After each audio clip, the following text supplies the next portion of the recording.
is an appeal in the matter of the King on the application of Public and Commercial Services Union versus the Secretary of State for the Home Department. Yes, Miss Adams. My lords and my lady, I appear with Mr. Thorolds for the Public and Commercial Services Union, who I'll call PCS. It was going to be Sir James Eady with Mr. Paul Skinner, but Sir James Eady is, as I understand it, in another court today, so yes. we have Mr. Paul I Skinner thought she might appearing for the Secretary of State. If I can just check that you have all of the bundles, which we think you should have. There's a core bundle. There's a supplemental bundle which contains within it at tab 3 the same bundle as the judge had below with the same page numbers. And then there's a agreed authorities bundle. Yes. This is an appeal against a 3-sentence cost decision of His Honour Judge Jarman of the 20th of February earlier this year, following, we say, the concession of the entirety of the relief sought in the judicial review brought by PCS in respect of Regulation 3 of the Minimum Service Level Border Security Regulations. And we say that that concession was made on the basis that they unduly restrict trade union rights, including the right to strike, protected by Article 11.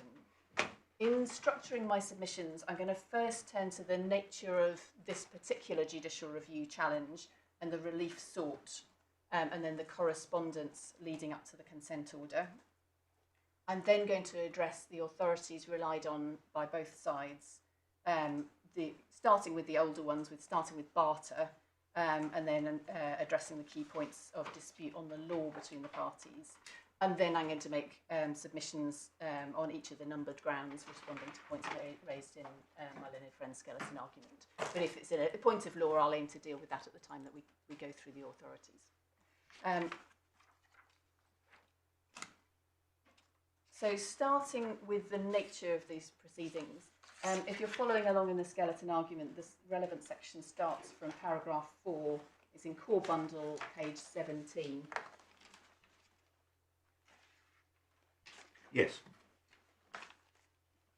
And paragraph 6 sets out the provision, the decision that was under challenge in these proceedings. And this was the regulation that provided that on each day of the strike, the border services are no less effective than they would be if the strike were taking place. And you'll have seen in the statement of facts and grounds, these were an unusual set of MSL regulations. They're the only ones to settle what was termed 100% MSL, no less effective, compared with the health regulations and so on and so forth. And PCS were the only union that judicially reviewed the making of the MSL regulations. If I can take you to the pre-action protocol correspondence and start in the supplemental bundle, the PAP letter starts at page 14 of the supplemental bundle.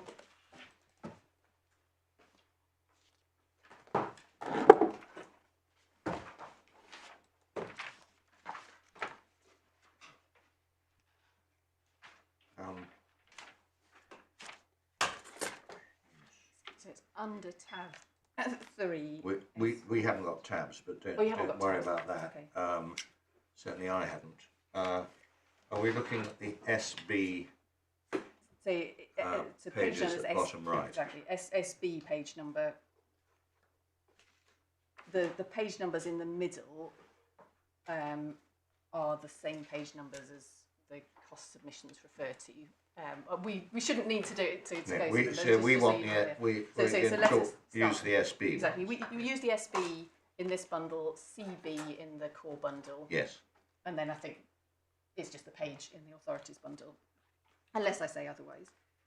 So this is the PAP letter. The relief sought is on SB 26. At paragraph 65 and 66.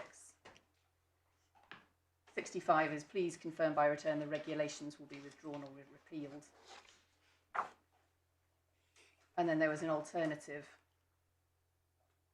asking for the Director of Border Revenue, so that's the decision maker under the regulations, but constitutionally under the Secretary of State for the Home Department will issue no work notices.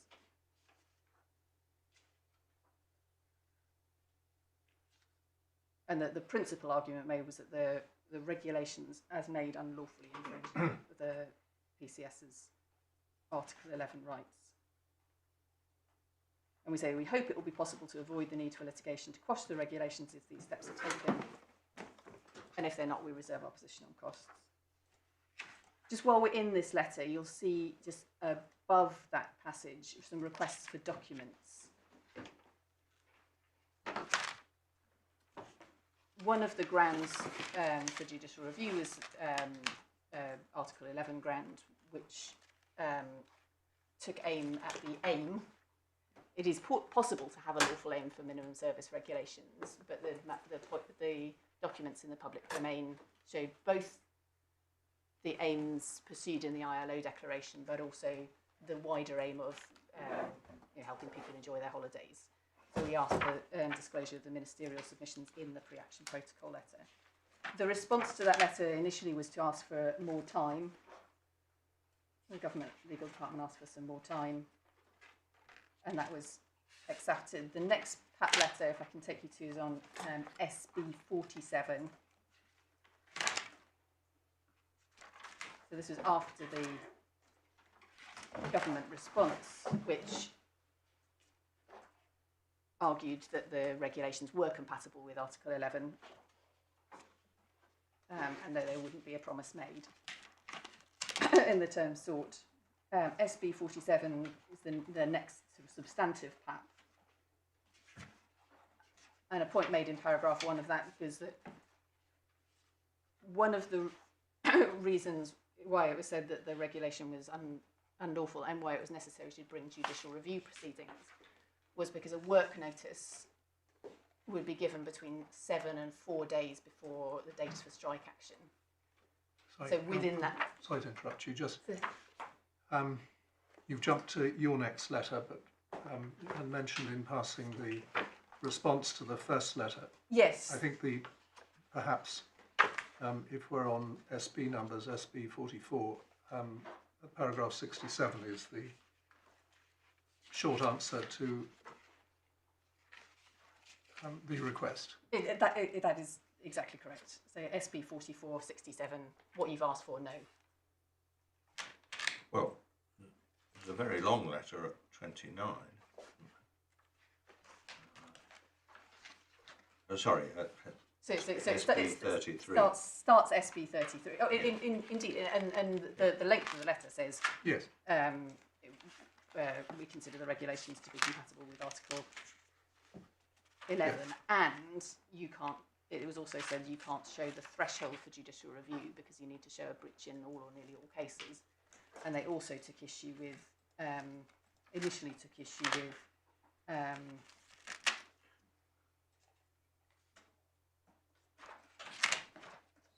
what it was that the union could. I mean, maybe the detailed arguments But don't matter. But we say that we say we're that just looking at we chronology. But we were going here to see the case law says in Barter the introduction of PAPs in judicial review were a game changer in terms of costs. The claimant needs to ask what they're asking for in judicial review. The respondent, if they're going to give it, need to give it in response to the PAP, and if they don't, then the claimant is entitled to take legal proceedings. And if they get what they seek by way of concession, the usual order is that they get their costs. So the reason for showing you this correspondence is to show you both what is an issue, because that actually links to what government then said in the concession and what it was that we asked for, and if it was going to be accepted, the time was then. I'm showing you SB 47 because of a specific point that was raised by government, essentially to the effect of, well, you shouldn't be JRing the regulations. You might not get one of these work notices at all. And we say, well, actually, the fact that it's taken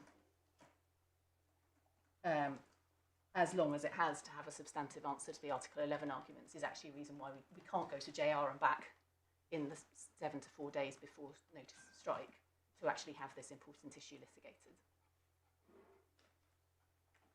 litigated. Government had also said that PCS were at fault in not setting out a meeting that PCS had with a minister And this letter also sets out our explanation that that's not actually what this judicial review is about, and we don't accept that we've been in breach of duty of candour, but we really would like to see their ministerial submissions. This is over the page SB 48. Because the thing about judicial review proceedings is when you issue with all of your witness evidence, and you have to essentially be trial ready on day one. So if there are ministerial submissions setting out the aim and setting out what is actually to be pursued, then we'd need to be dealing with those at that stage. If they're disclosed later, that also potentially leads to additional costs in terms of if the statement of facts and grounds needs to be amended.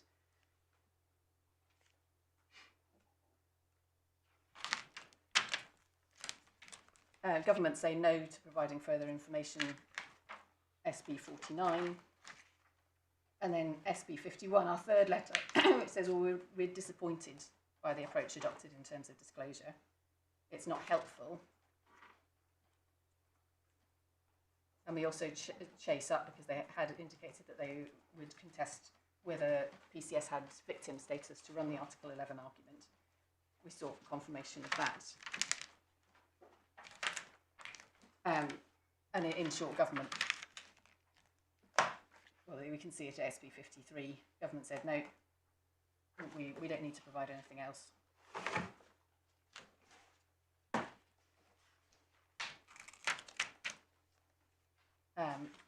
And we issued the claim. Government defended the claim. The case came for a commission decision. Mr. Justice Holgate granted permission. We can see that on SB 57. He granted permission on the Human Rights Act grounds. There was an alternative ground, which was ground 3, which was a common law alternative to the Human Rights Act ground, which he refused permission on the common law alternative argument. But that was not an argument that took up very much space at all in either the pre-action correspondence or in the pleadings. I think it was 5 paragraphs in total, and no costs order was made against the claimant relating to the refusal of ground 3, and it was listed down for a 2-day substantive judicial review hearing, which is listed for the first week of December. Government sought an extension of time for the detailed grounds, which my clients agreed to. My clients would have agreed to those being filed after the general election, when the general election was called, but that was not accepted by government, so they filed their detailed grounds on the 26th of June. I'm not going to teach you to the details of those, but it's in the core bundle 54 to 70, so robustly asserting the proportionality of Regulation 3, and disclosing for the first time the ministerial submissions. We pick up the correspondence in the supplemental bundle at page 60.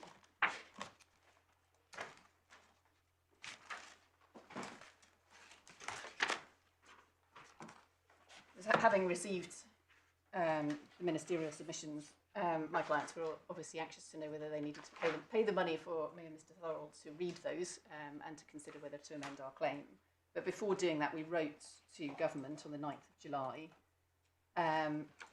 set out what relief we had sought, but also that we were aware that the Labour government has made its intention clear to repeal the legislation in its entirety, so giving us more than what we wanted in the judicial review, but also that they had taken very particular position in relation to these regulations when they were going through Parliament. And we are asking whether they had instructions, given the change of government, to continue to defend the proceedings, the way it was put. And we said, well, basically, before we spend more money on this, we want to check, are you actually maintaining the defence that you filed on the 26th? And we made a proposal so that there was clarity that the client undertakes to withdraw or appeal the regulations, and that your client undertakes it will not issue any work notice or otherwise exercise any powers under the regulations prior to that taking effect. and 3, that they pay the reasonable costs. The number 2, that mirrored, 1 and 2 mirrored the original ask in the PAP. And we gave several weeks to do so. And we made it as an open offer. We filed the letter with the administrative court so that they knew that there was a prospect of the November dates not being needed as required by the admin court guide. And we did not receive a response within the time that we'd requested. What we did receive approximately a month later, on the 6th and 7th of August, were 2 letters, and we say these are critical and indeed ought to have been grappled with by the judge and decisive as to what should happen in this case. There's the letter of the 6th of August, which is a letter from the Minister herself, the Minister for Migration and Citizenship.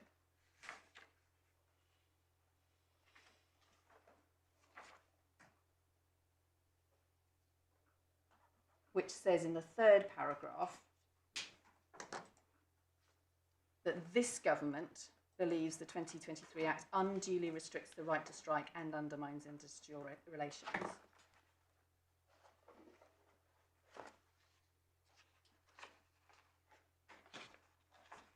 And that they have begun preparations to repeal the Act, and that would automatically repeal the regulations that we're challenging. And that they're moving so quickly that they're going to introduce that within the first 100 days. Now, that Act actually still hasn't been made. That is still happening. Now, obviously, a concern to my clients... But the power hasn't been exercised. Sorry, the power to the critical thing for us is the paragraph that starts, although... Yes. Should our clients continue to fight the issue of principle, knowing that this is in train, or do we have enough safety? And the answer was yes, we have enough safety, because of the specific promise that was then made.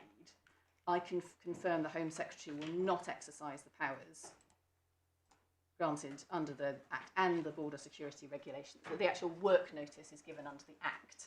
It's the regulations that specify the conditions for exercising the work notice. So this is the promise that we sought. This is our number 2 promise in our list, in our letter of the 9th of July.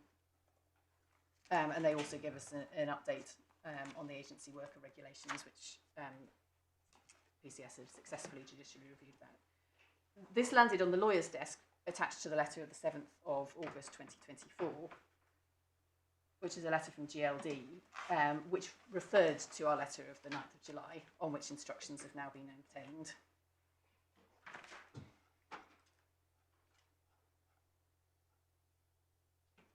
And addressing our points 1 and 2, that preparations have already begun to repeal the Act, the regulations will lapse, and the confirmation, the express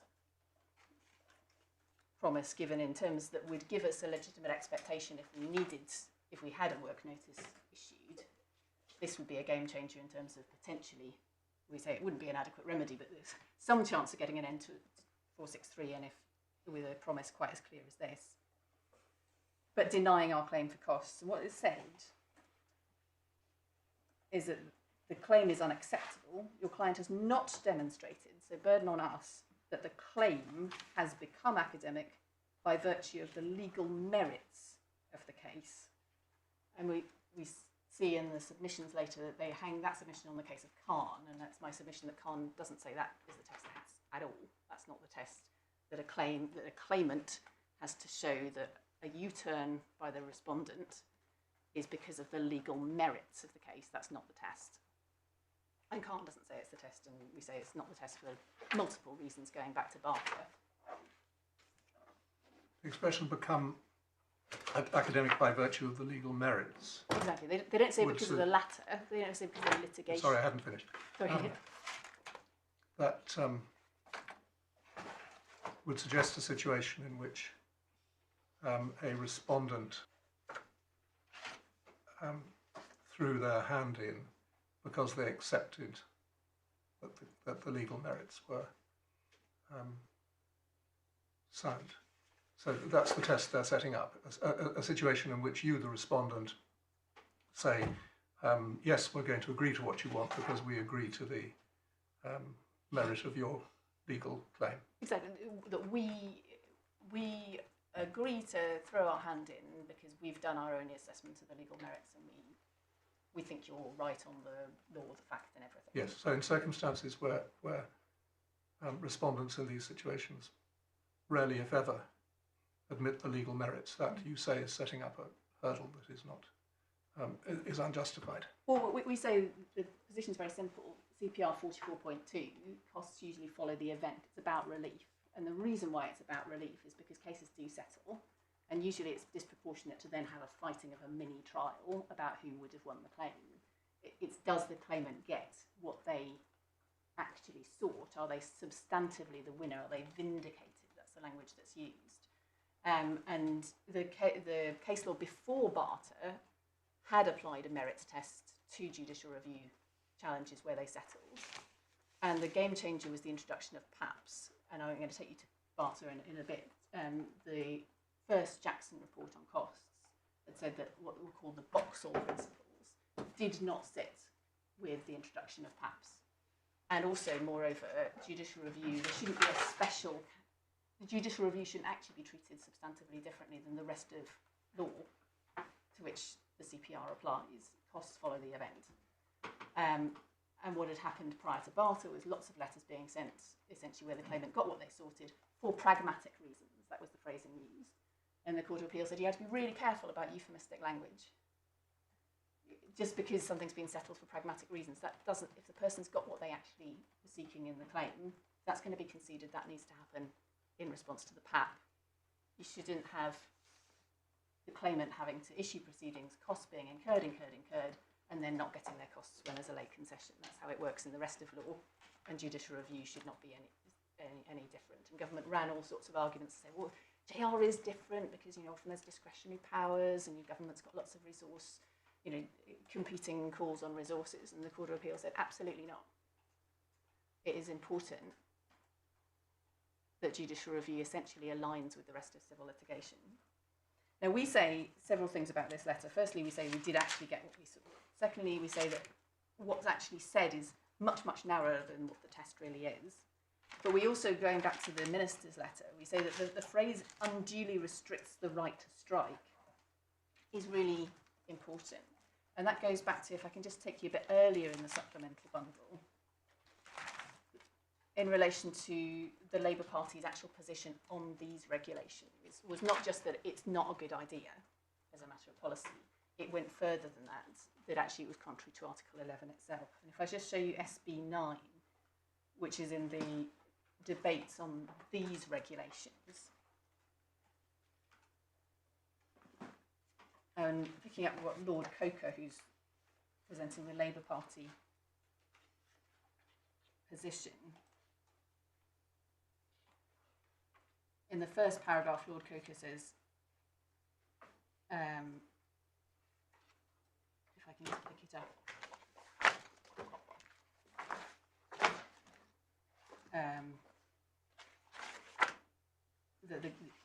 the first point is the government's doing the wrong thing, and then the government has sought to undermine the right of people to take industrial action to protect their interests. Following the Act, the regulations... Sorry, well, so this is there's a lot of Hansard in this bundle. On what basis are we allowed to look at it? The Hansard on the bill was put in by government, so that's not our side putting that in. It's consistent with this, but this is the Hansard on the regs. And what the Labour Party position here is that it is disproportionate and not consistent with the government's legal duties. Well, speaking for myself at the moment, I couldn't see why either side was putting in Hansard, or why. And we've got a 82-page extract from the second reading debate in 2023. Exactly, and that's in because the government from the government. That in. I don't see why that's relevant, and I don't see why this is relevant. So the government put in the Hansard on the bill, as I understand it, to say there's a wide margin of views. Yes. Full Well, stop. we know I say you don't need 70 pages to know there might be different views. This bit of Hansard was put in specifically on the cost point because it is narrower, because the Labour Party go as far as to say... What page are you trying to take us to? So the best bit is... it might be differently in terms of the hole punches, but it's probably near your hole punches. It says the border security No, regulations... what page? So SB9. So this is in the costs bundle.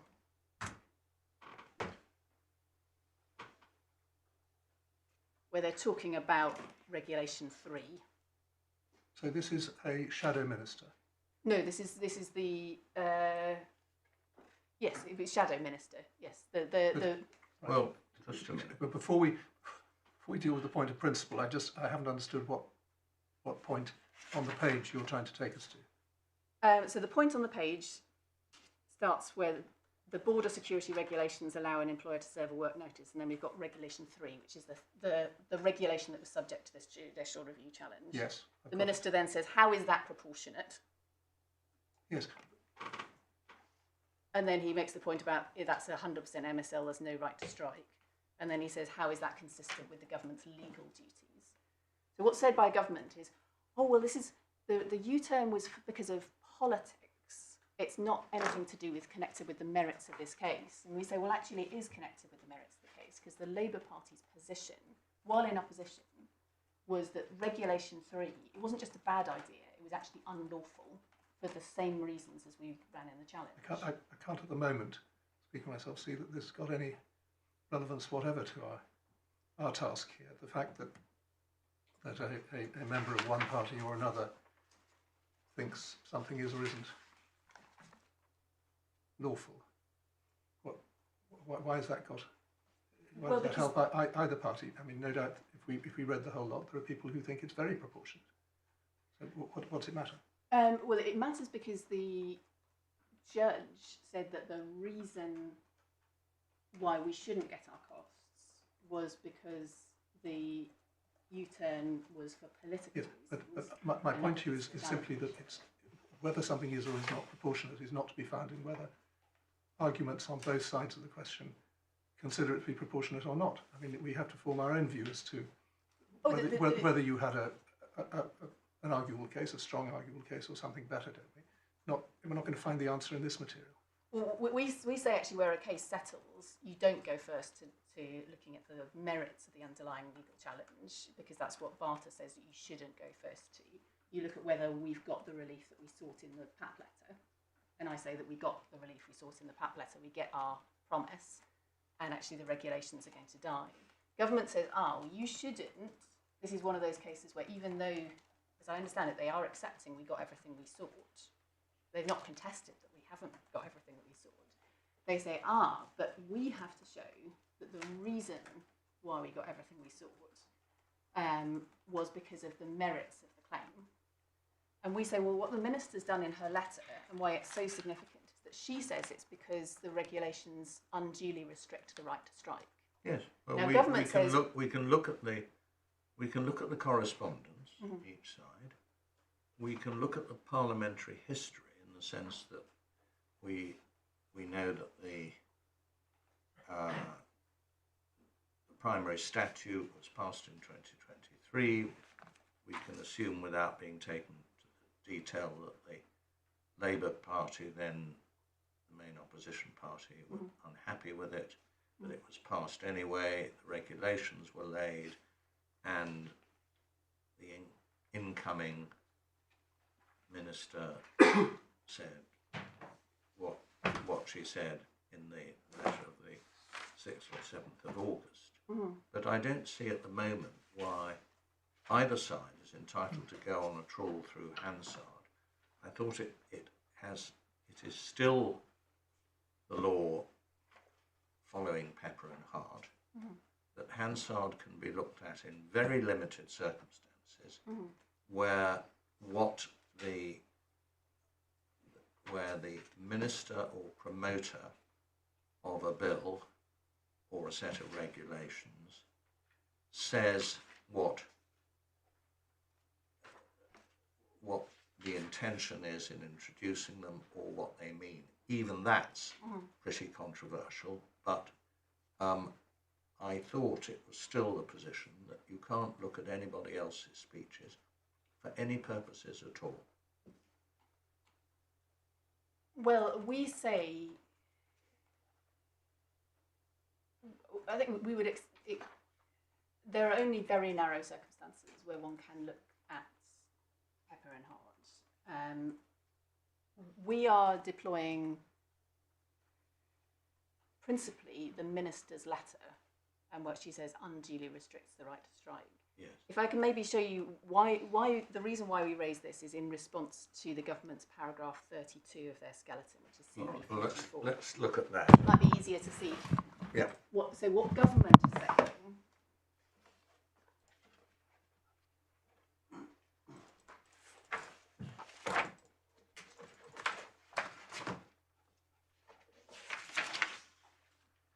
is that, sorry, I should wait for you to find it, CB4432.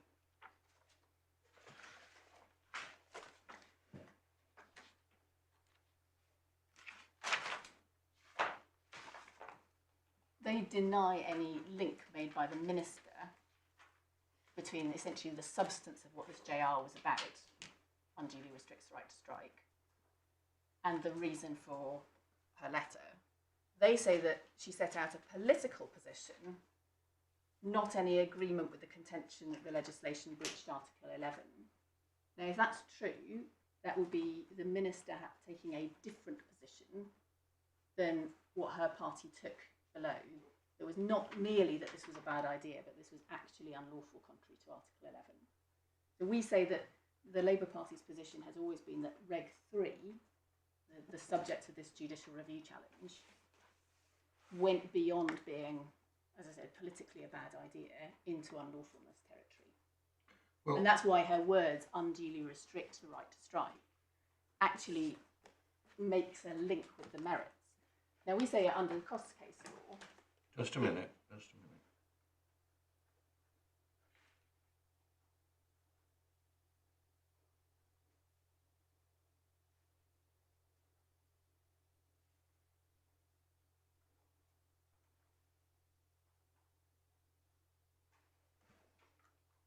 Well, is what you're saying that the Labour Party's position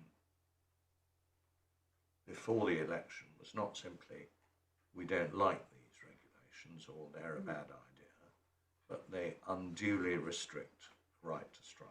I make it narrower than that. They say that Reg 3 of these Border Force MSL regulations, as I said, there were other MSL regulations. There aren't actually JRs in relation to those. There were all various other circumstances. I'm only concerned with PCS's Border Force regulations, and our JR was specifically about Reg 3, the no less effective, that was 100% MSL, and the Labour Party's position on that was that wasn't just a bad idea politically, that was actually unlawful contrary to Article 11.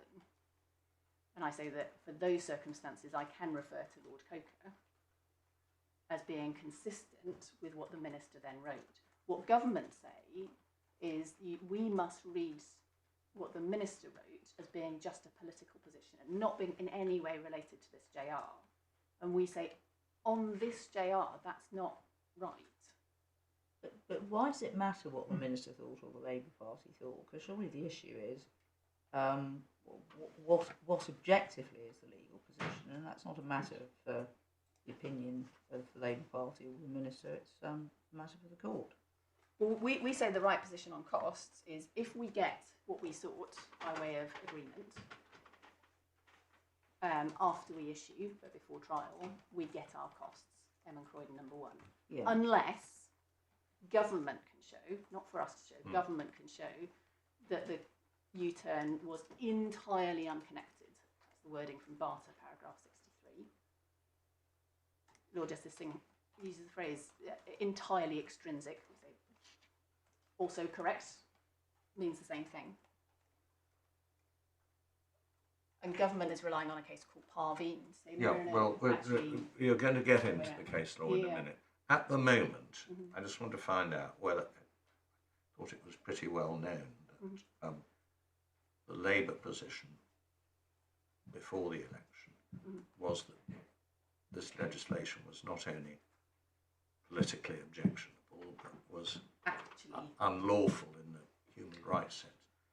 I'm sure Mr. Skinner's going to say none of this is significant at all, but Mr. Skinner, is it in issue what Miss Apps has just said, that before, that when the 2023, the bill for the 2023 Act and or the regulations were before Parliament, the Labour Party was objecting to them, not only on the basis that they were politically misguided, but also because they were unduly restrictive in the Strasbourg sense.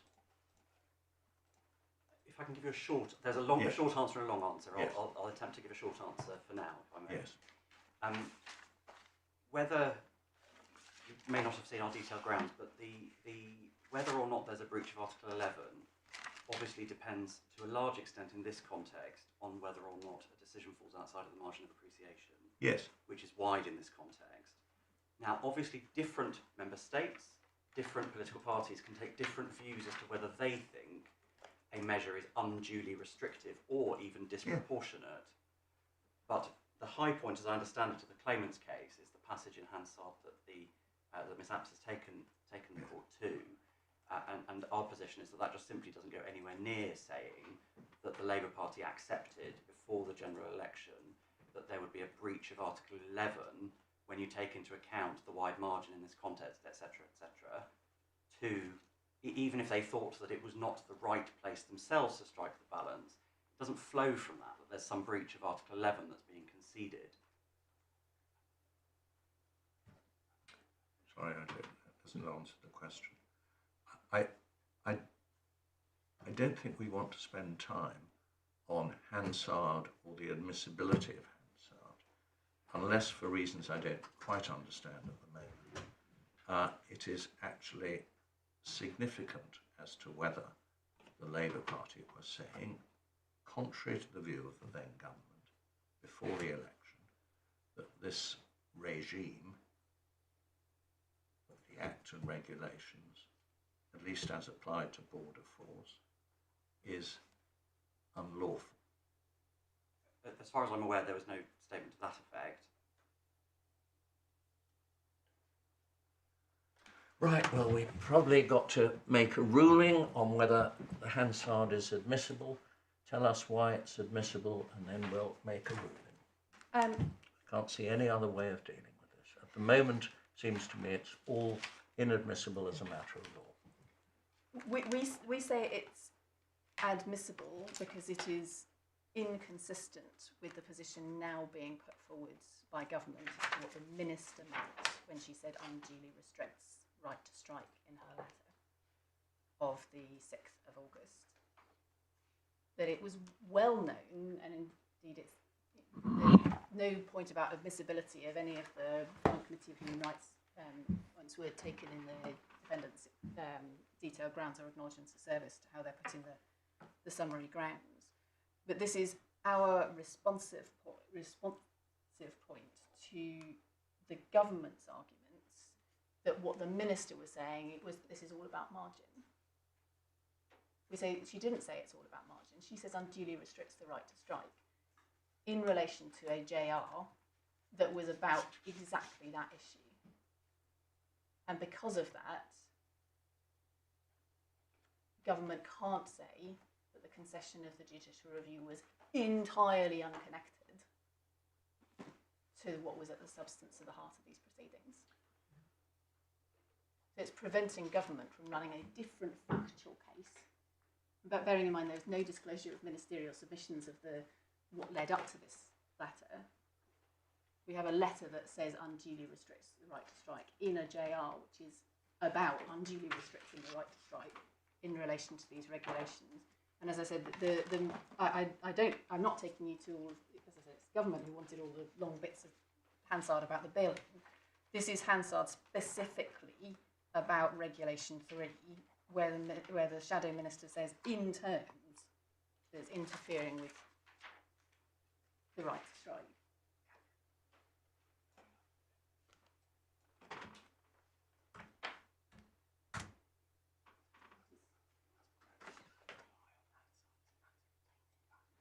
So usually, and Virginia very correctly points this out to me, Hansard is admissible where something is an uncontested fact.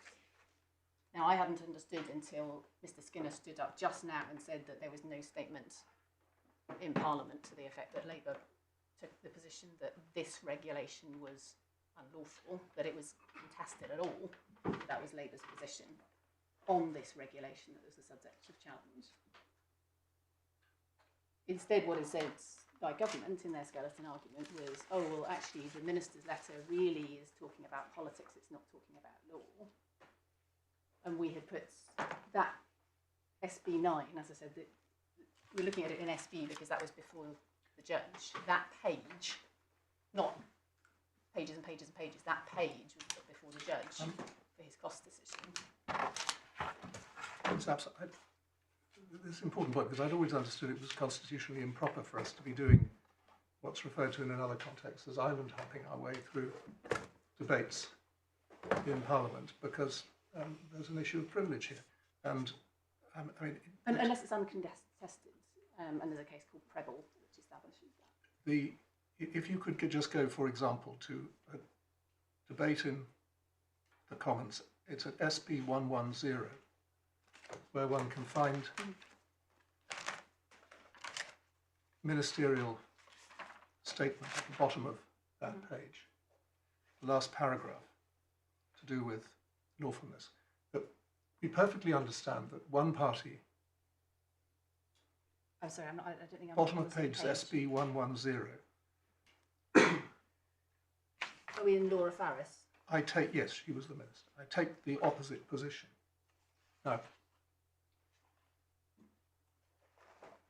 we perfectly understand that there was debate and disagreement about these issues. But what are we to make, even if we were allowed to look at this, of the fact that one spokesman says one thing, one minister says another thing? It's as my lady has said, it's an objective matter that has to be determined outside of dipping into this sort of material. I don't even see how it helps your case. It's because even if it was proper. The reason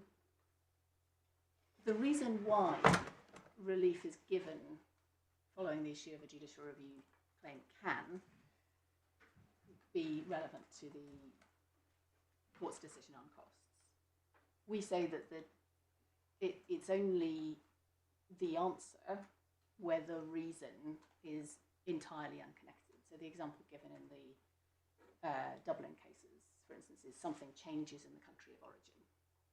And that's the reason why the person gets the relief that's sought. It is entirely unconnected with the judicial review that they've brought here. Yes, but you don't need Hansard for this.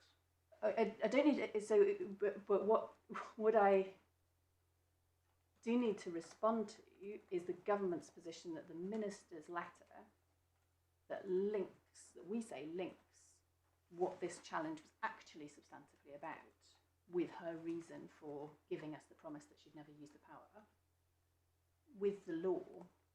And it's not just with the world of politics, it's with the law. And we say that that is actually uncontroversial. You can actually see it from this passage from Laura Farris. She says, I take a different view. And she's taking a different view in response to Labour saying, isn't this actually unlawful? I don't think I need to press the point I don't need to press the point so far as it's not for me to prove why the minister did something. I'm the claimant. I can never actually know what's in their head. And we say this is central to our ground too. Why it, as a matter of general principle, very important that in costs, too much of a burden isn't put on a claimant to prove what they inevitably aren't the decision maker for. But where a claimant gets a letter that actually talks about, in a nutshell, the issue that they are JRing about, we say it's a very high mountain for the government to climb to say, oh, well, no, this is just about the cut and thrust of politics. Where on this discrete issue, we say it's not bad. And you can test it by reference to, well, the real question and the real trigger for the letters that were sent to us was our letter saying, are you continuing to defend the claims on the basis of your detailed grounds, which says that it's actively proportionate? Answer in a nutshell, no. And we say that goes further than just saying, oh, well, you know, there's a margin and different people can do things in different ways. And we say it's also something that, you know, the court can take judicial notice of. It's in authorities going back to pretty nearly the dawn of time. If for a party such as the Labour Party, immunities, tortious immunities, are the foundational stone of the foundation of the party itself. The Trade Disputes Act 1906, reversing the Taff-Fail case. Yeah, this is an issue that goes to the very core. But we say that doesn't mean that we shouldn't get our costs. We say in this case we should get our costs, because this is a narrow judicial review about the lawfulness of Regulation 3. I don't want to labour the point. I don't want to take up too much time on this point. I think I'm hoping you've got our point, because I'd like to show you the rest of the correspondence.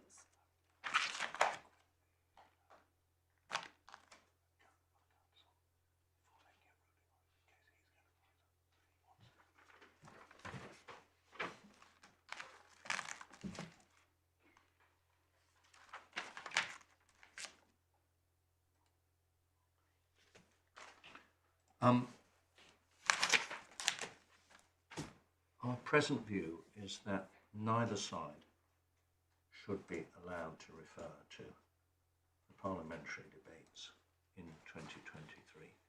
We can hear argument about what the minister's letter means and whether unduly restricted means legally or politically and so forth. But at the moment, we're not persuaded that the parliamentary debates, either in the Lords or the Commons in 2023, are relevant or admissible under Pepper and Hart.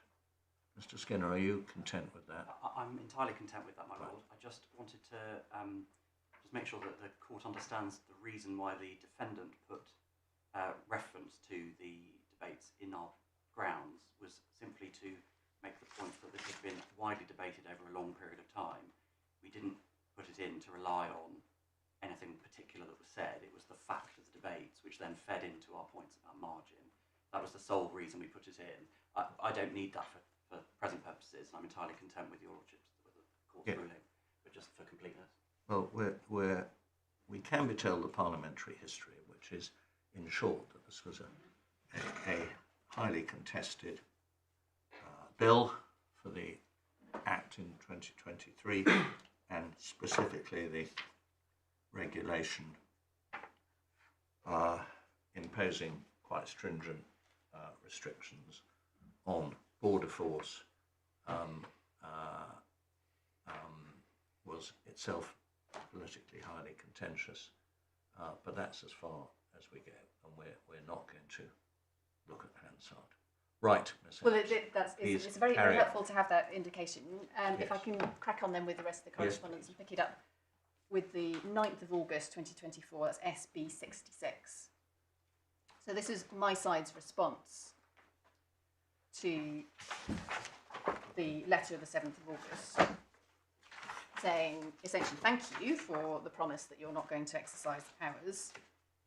We're disappointed by the position on costs, and we refer to the Admin Court Office guidance, which I'm sure you're very familiar with. This is the guidance that says that the party should try to agree the position. Otherwise, usually defendant goes first because they are the ones who need to explain why they're not going to pay costs. And we say that we don't accept that the right test is that related to the legal merits, and we use the example referred to by my Lord Justice Peter Jackson, that you don't often know about it, and also it's very common for parties not actually to talk about the merits, but there still needs to be a decision on the cost. And then we say over the page on SB 67, but actually what the minister's letter actually says is the same reason that we advance in relation to this regulation,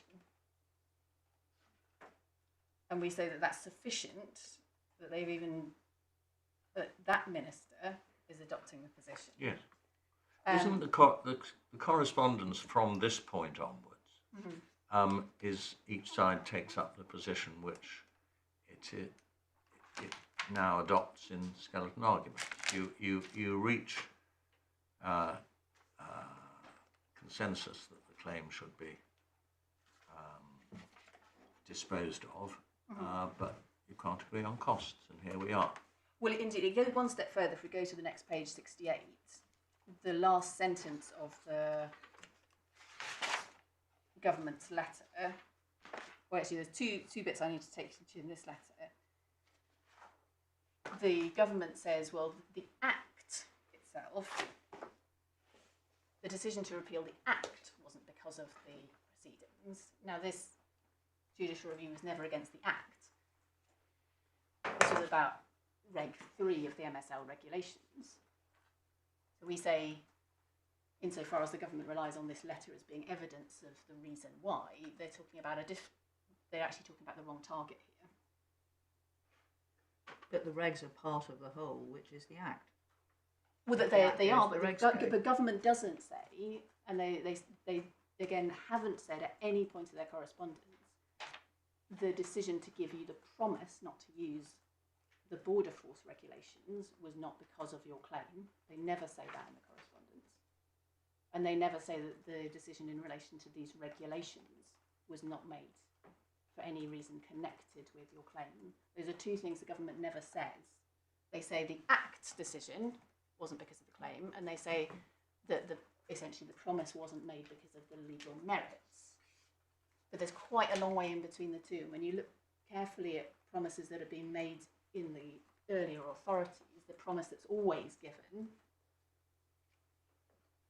is that the thing that was given wasn't because of the litigation, and that hasn't been said here.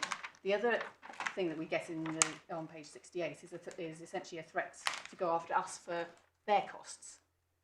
Says ordinarily your client should be making the costs of the Secretary of State in having to address ground 3. This is despite that order having not been made by the court in granting permission.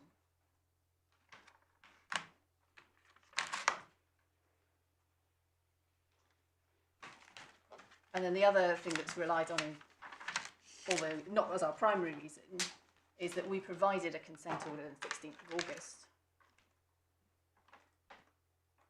which set out what the minister said and provided for the submissions in the usual order of the admin court guide. No response at all. Government's position was, you have to do discontinuance. And their position in the skeleton argument is the usual order on discontinuance is that the claimant pays the defendant's costs, and that's the starting point, and if we want anything different, we have to do the running. And I'll take you to the paragraph in Parveen, but paragraph 45 in Parveen says it's really important that in judicial review proceedings, that's not the mechanism for getting rid of the case, doesn't load the gun. Because the defendant in that case said, well, actually this is a claimant's become academic and there's been a notice of discontinuance, claimant has to do the running. In judicial review, the admin court guidance 2016 applies. You start with them in Croydon, did the claimant get what they were sought? If the defendant wants something different, they have to explain why. In case it assists, I'm not taking any point on the fact that, and we didn't take any point below on the fact that it was discontinued rather than withdrawn or dismissed. No. But the pressure was sort of on from our side, and also the practical pressure. We've just got the detailed grounds with a whole load of disclosure. Do we spend our costs in reading it, or do we file a notice of discontinuance and have the order in place? So that's the correspondence.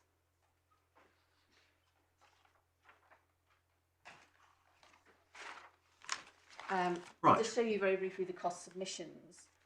Our size cost submissions, that's in the core bundle. Ours start at page 71. Page? 71. If you've got tabs, it's tab 8. If you haven't got tabs, I'm sorry you haven't got tabs.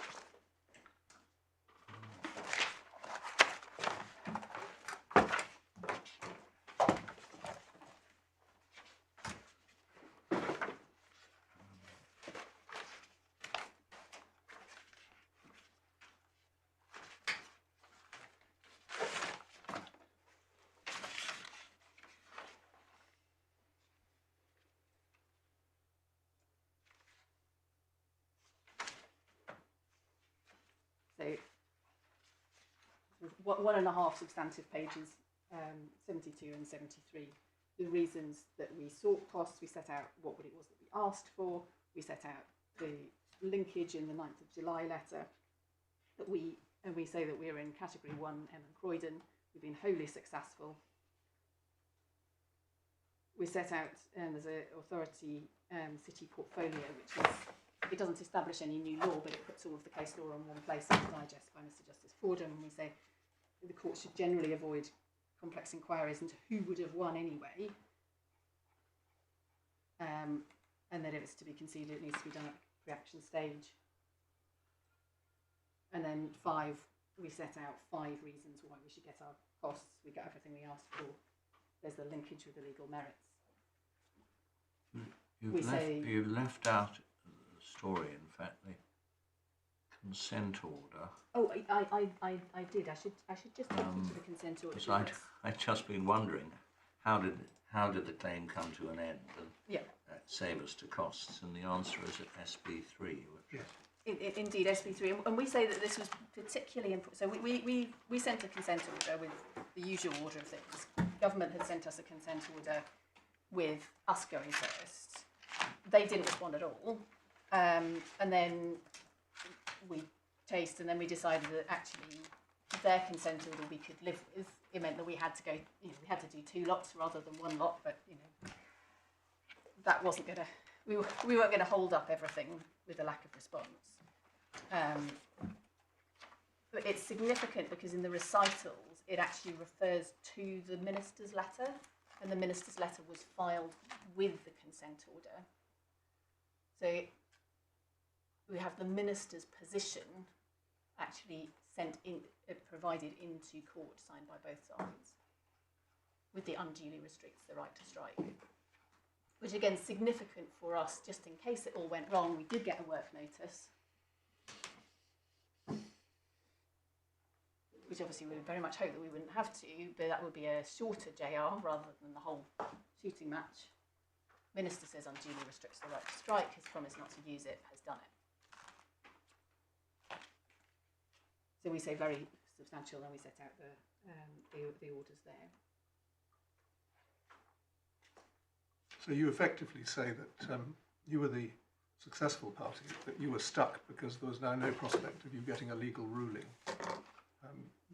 The admin court wasn't going to entertain an argument about this now, and you couldn't unspend the costs that you'd spent. Exactly. We had to spend the cost that we spent in issuing. We had to do it within time. We also had industrial action on at that point in time in Heathrow, with the threat of work notice. And we got the occasional promise, for these dates we're not going to do a work notice. But the legal challenge was a bigger one, a more fundamental one, that 100% MSL was a problem. And we said it was a chilling problem as well in terms of getting the numbers and persuading your members to vote for a strike they might not be able to take is a different ask. And we had that all in. So we said we had to claim when we claimed. We say actually the consent order in the minister's letter actually got us at least as good as what we get off the court, because it actually said unduly restricts the right to strike, which is what this was all about. And it's a promise not to use the power, and it's not just getting rid of the regs, it's getting rid of the whole shooting match of the scheme in the Act, so the power to give the notice at all. And we say winning better doesn't mean that we get less costs. So actually what we got was at least as good, if not possibly rather better, than if we'd gone to the hearing in November, because we were going to because there's the promise to get rid of the Act as well. And essentially, in the meantime, we've got a government who's not substantively defending, is not actively saying, no, actually 100% MSL is a lawful thing for the United Kingdom to be doing. So Mr. Skinner's argument, such as he puts it forward, is all about margin. It's not 100% MSL is substantively lawful. And you still in the correspondence, when the last letter says, have you really checked for instructions? Are you actually defending this? Answer no.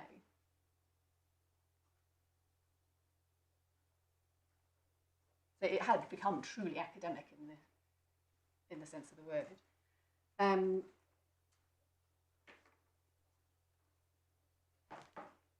So we've taken you to the consent order. I've just taken you to our cost submissions. You'll have seen our 5th submission. It wasn't just with one.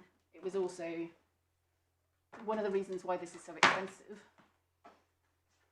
is because we didn't have all of your disclosure and we had to keep chasing your disclosure.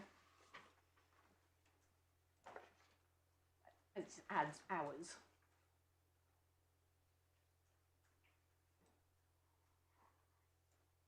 And we say that's also significant in terms of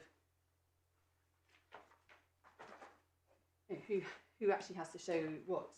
Government's position is, oh, well, we don't, there's no expectation on us to provide ministerial submissions as the reason why you conceded or the reason or the materials behind the decision making. And we say that puts the claimant in a very difficult position. We have to make our challenge as well as we can in the dark, but then also consider things when they come to light as well. And so that's another reason why we need to be very slow to not give us our costs when we are essentially successful, and to say we have to show their thinking. Could I just ask you, I heard you say earlier on, but I didn't properly note, you say that the judicial review was listed for hearing. Yes. And I thought I heard November or December, but which was it? It's December. It was the 3rd and 4th of December. So it was listed for 2 days on 2 days. the 3rd, 4th of December. Yep. Thank you. And it was Sir James E.D. plus Colin Toman plus Mr. Skinner on the defendant side. It treated as it was a big Right, challenge. it was a full dress judicial Yeah. review. It was exactly full dress. Yes, well, judicial. it would have been. Yes. Yeah. And it's also suggested by my learned friend in the skeleton that we're not saying that we would have won. I do say that we would have won. I just say that's not the test on costs. I say that 100% MSL, we would have won in showing that that went beyond the case law on Article 11, because it is in effect a complete. What is the test? You accept it. You have to show it's likely you would have won. Well, I say I don't actually have to go into the merits at all. I say we've got the relief, and I'm going to take you to Barter to show you why that is. I say that there are cases where there's a case called RL, where the defendant could show that the claimant couldn't ever have won, and that means no costs. And they're not saying we couldn't ever have won. It'd be a difficult position for them to maintain in line with we say the Labour Party's public position in terms of 100% MSLs and lawfulness of 100% MSLs. But they're not saying we couldn't ever have won, and I do say that we would have won. But I say that we don't. That doesn't answer my Lord's question, which is, firstly, are you saying actually there isn't a test? Because if there is a test, I think it would help us to know at least how you put it, as to what the threshold is that you would have to establish. So we say, maybe now is a helpful time for me to take you to Barter. We say Well, are you able to just answer the question? I mean, is there a test? And if so, what do you say it is? So we say the court shouldn't ask who should have won in circumstances where the relief that has been given in a U-turn is 100%. We say that's Emin Croydon. Well, you say that's the end of it. And we say that's Emin Croydon, category 1, we got what we wanted, that's it. That's it. All the subsequent case law is irrelevant if you're in Emin Croydon category 1. Well, I suppose we always accept costs is always a discretion. CPR 44.2. Cost is always a discretion, but there are principles. And principle in 44.2 is your starting point is who's got the relief. You also look at conduct. Was it reasonable? We say starting point, Emin Croydon, we've got 100%. Essentially, you should stop there. But we also know from Barter that if the government can show that the U-turn was entirely unconnected with the challenge, that might be a reason why we shouldn't get our costs. But we say that's the test. Their burden, entirely unconnected. We're also happy with Lord Justice Singh's formulation of it in ZN, which is entirely extrinsic. We say it's the same test, different word. Entirely unconnected, entirely extrinsic. And we say you just can't mount that when you've got a letter that says unduly restricts the right to strike. Government also say, well, merits, the government say that merits always come into it. And I'll take you to the passages of the cases which say actually it's really important that that's not the test. Because then that makes it any trial. But we say when you properly look at those cases, what it is, it's almost the other way up. So we don't get our cost if we couldn't ever have won. There's a case called Tesfaye, which is all about Dublin removals. So there's different cost treatment to cases about removal to Italy, where the claimants had an arguable case, and removals to Malta, where they weren't ever going to be capable of winning. And we say all that right, we're not in a... You've been giving us teasers about the case law, but I think we'd better look at it. I think so. So,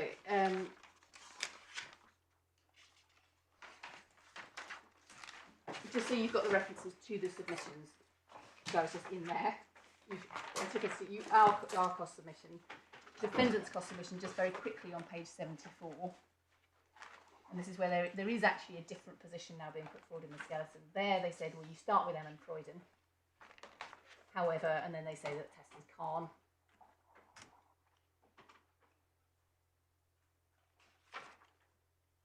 And then they don't say that the claim became academic. They said the claim became academic for political reasons rather than the merits. And then we've got our submissions in the file that says that's not that. I'm going to start with Khan because that's what the defendant's case was based on. And Khan is at tab.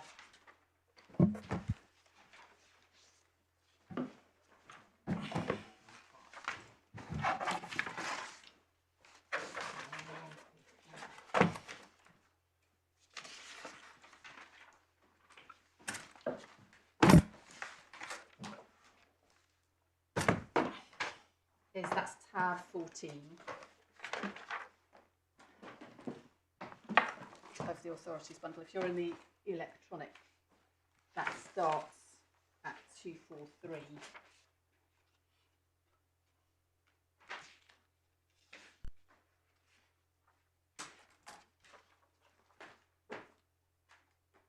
And government rests their claim about the merits on paragraph 44, which is on page 243.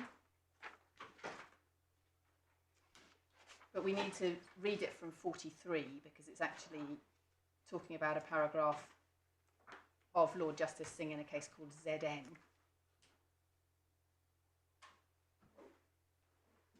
And we say that this is entirely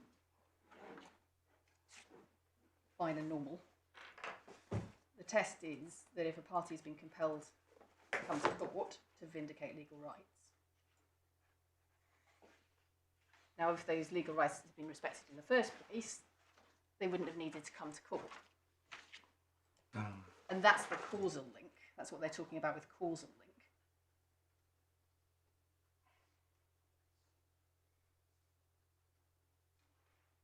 link. And this is why it's all about PAPs.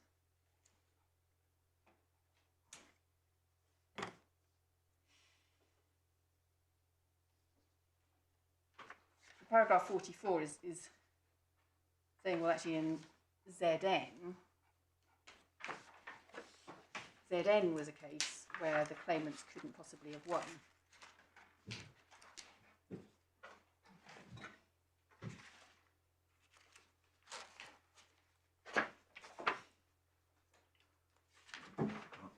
As ZN came first, shouldn't we be looking at that we can do it in that order, if that's...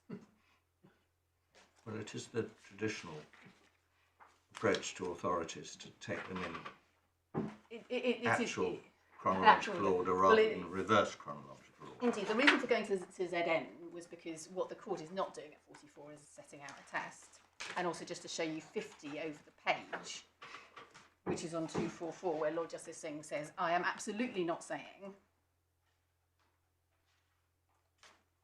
that costs applications must not be allowed to become in reality cases where the underlying merits of a claim have to be determined. So I'm taking you here to say, well, the defendant says this is the test. Lord Justice Singh's not even saying this is the test. And then what I'll do is if I start with barter, that'll put things in the context of doing the cases in chronological order. Maybe that would be their most helpful way forwards.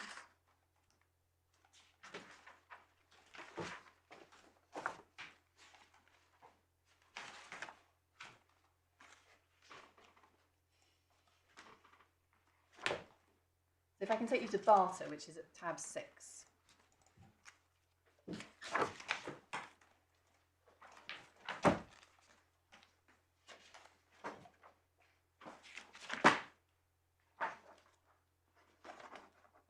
And if it's helpful to know what these cases were about, there were lots of joined cases. We can pick this up at 75, paragraph 3.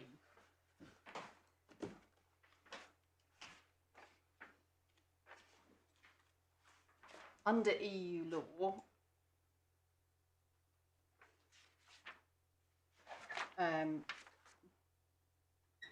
individuals in the situation of the claimants should get the right to work after a year, but weren't being granted it. But then if they filed judicial review proceedings, they would then receive the letter for pragmatic reasons.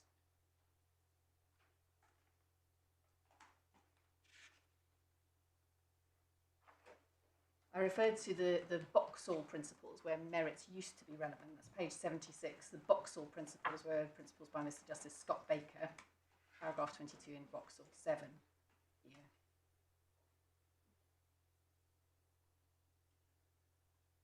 We see at 4, the old test was looking primarily at merits. There'll be cases where you can tell who's going to win, cases where you can't tell who's going to win. Number 5, in the absence of good reason to make any other order, the fallback is no order for costs.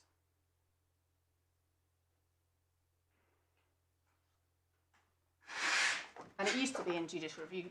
I started practicing in judicial review. Boxall was what you did for costs. And then barter came along. And barter came along crucially after, as I said, the Jackson report. And we can pick up what Lord Justice Jackson said at page 87, paragraph 42.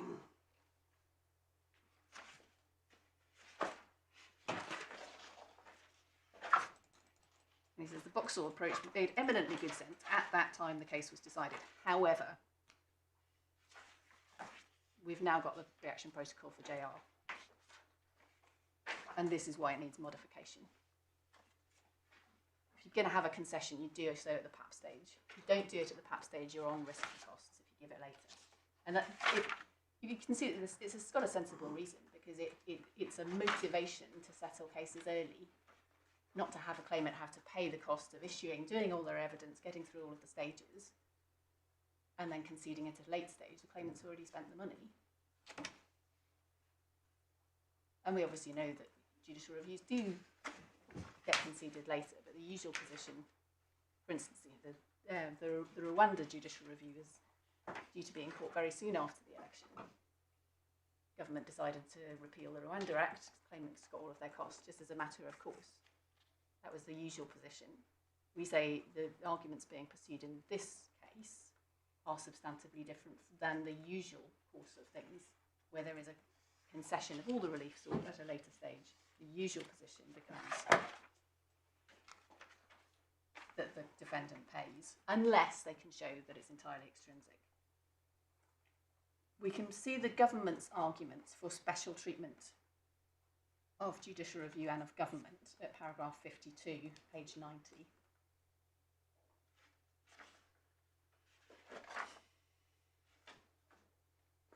And government said, well, the grant of ILR was wholly unrelated to the course of the judicial review proceedings. You know, the merits weren't plain and obvious. It was not one where you could tell that the claimants would absolutely definitely have won. And that this was an area of discretionary judgment. And Lord Justice Pill demolishes each of those from paragraph 53.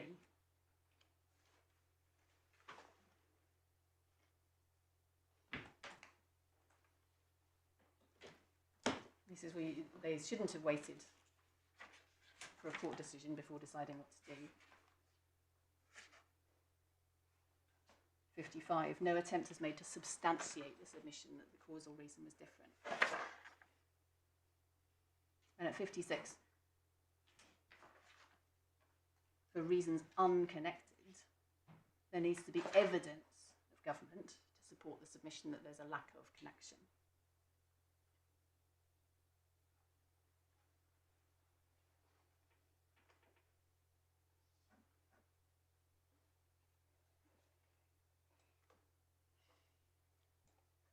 We can then pick up at paragraph 60 on page 92, where Lord Justice Pell says, well, notwithstanding the heavy workload, there can't be a special rule for government departments. It's 59 relevant. So 59 as well, it's not acceptable as a state of mind where the issues are not addressed. So the key point is the PAP. And we say that we did a lawful, adequate PAP. As you say, it was quite a long letter, but a long letter on a big issue. We clearly asked what we asked.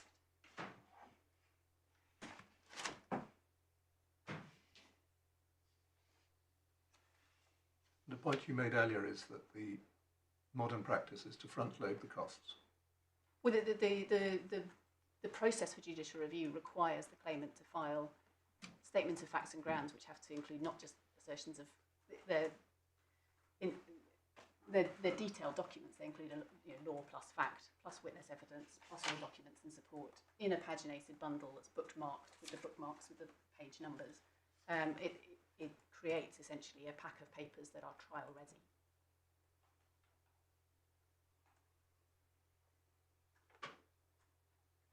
The procedure doesn't actually allow for the claimant to file any other evidence unless they make an application to do so. Now, we might have done so in this case because the issue of chilling effect was obviously actually live in real time happening because we had the industrial action going. And we also received disclosure of the ministerial submissions late. I'm sorry to be retreating into your previous submissions, but just as they fall into place, you said in passing that there was something unusual about the academic nature of this claim, and that it's not, strictly speaking, academic.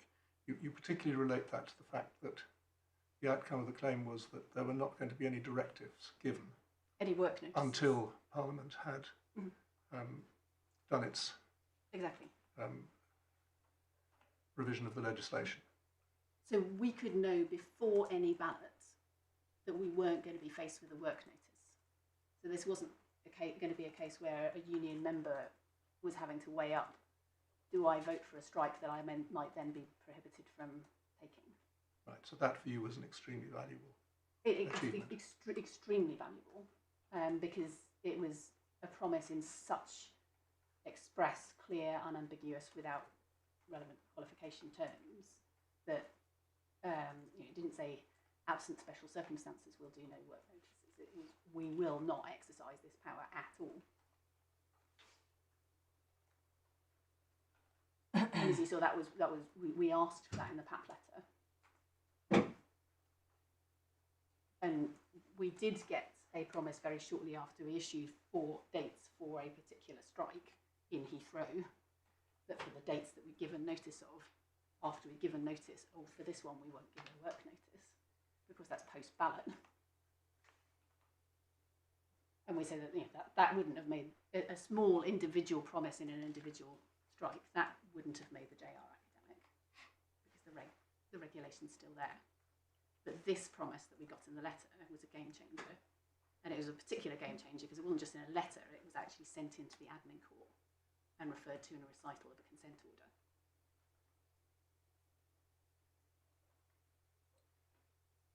Yes, Just right. We're still on barter. Going back to barter, so I've referred to paragraph 60, no special treatment. 62, repeating a warning in actually an earlier case, decision of Lady Justice Hallett, against being too ready to resort to making no order for costs. And then 63, which we say is a very important paragraph,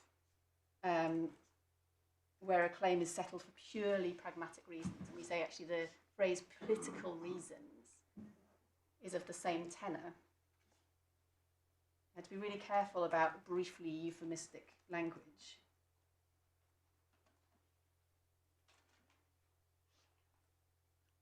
And Lord Justice Pill says, I don't actually, what does that really mean? There might be cases where relief might be granted for reasons entirely unconnected, and we say that's the test. the duty of candour essentially requires a clearly expressed reason if it's entirely unconnected. And when I take you to Wolverhampton, you'll see the practice that's developed is disclosure where it's a central government decision of the ministerial submissions, where if it's being said that the reason was actually policy work being gone in the background, it's got nothing to do with the claim, you get the min subs. And that the explanation can expect to be analysed. And then 64's starting point is the PAPS. And then 65 is what then ended up in the admin court guide. Defendants going first. The defendant bears the burden of justifying departure from the general rule.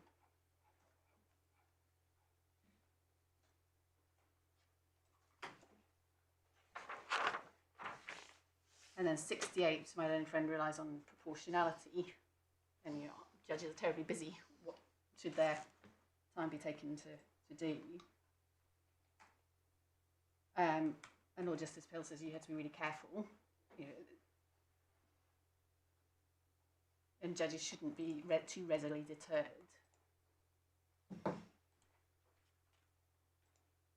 And that a willingness to investigate the reason why is actually going to promote clarity in future cases.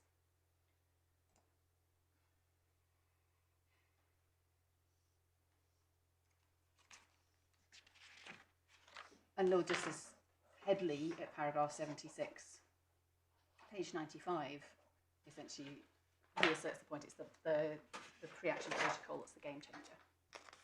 If you're going to make a concession, make it in the PAP. If you do it later, you're at risk.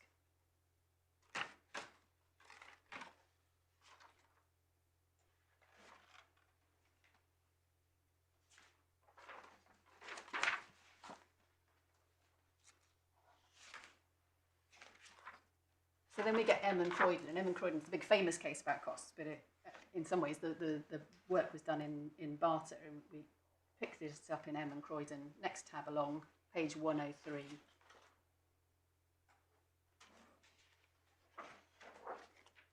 The admin court cases on costs, and Lord Neuberger goes straight into Barter and explaining the departure from Vauxhall.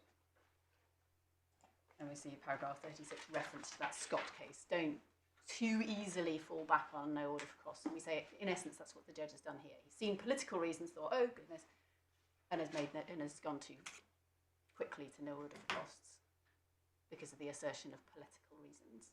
And we say they didn't start from the right place. What M and Croydon brings to the party, we can see picking up from paragraph 44 from page 106. Lord Neuberger explains how the judicial review cost case law actually fits into the costs in ordinary civil litigation. This considers after trial, got the judge who knows about the case, 47 costs after a settlement in ordinary litigation. And again, you look at the relief. You don't do a mini trial. And you don't require it to be clear who won. And at 51 he says, well, there might be cases where you can be sure who's won, and actually that might help you. And we say we would have won, but we say actually, yeah, in this case, the shorter, neater, appropriate route was to look at relief and see what was said, and then see what was said in that letter. And then he sends at 52 to what should happen when cases settle in the administrative court, 108, and addresses at 53 again that argument that was made again in M and Croydon, or should government be treated a bit differently? And he says there's 4 answers to that. No, essentially. It's fundamentally wrong to be treating government better in relation to costs in litigation. And it's simply unfair on the claimant lawyers if they've brought proceedings that have ultimately been successful in terms of the relief that they've received. And he says it's really important that defendants know, and that goes to government as well, that if they concede after the PAP, they're likely to need to pay the claimant's costs of bringing the proceedings, and that's the usual position. And he specifically addresses those arguments, and I say that's directly on point for the government saying, well, we're political, there's wide margin. These are arguments that were raised in Barter and in MEM, and the court said absolutely not. And we get the conclusion to these arguments at 58. Position should be no different from what it is in civil litigation.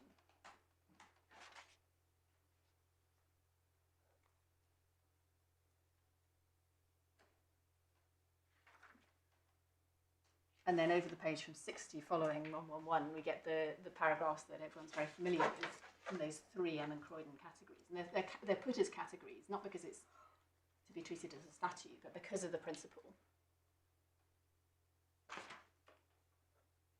And we say that, and it hasn't been contested by the other side, this is an Emin Croydon category 1 case. This isn't one where we've got a bit of what we wanted. Emin Croydon is different, isn't it? Because, I mean, in that case, it was an age assessment, and the original age assessment was wrong, and consequently, there was no argument of the kind that exists in this case as to whether there had been success. I mean, there had been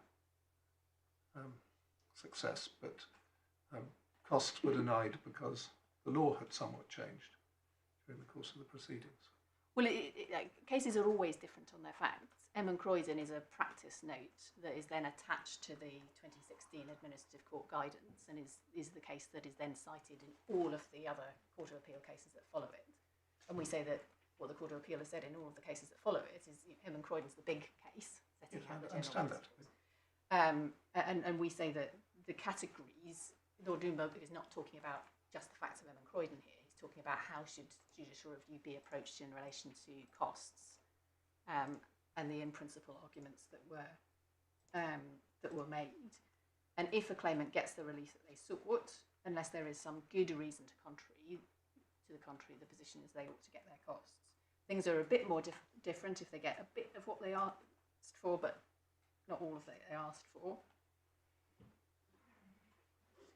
And then there's 63, so there's category 3, 63, where something completely different has happened.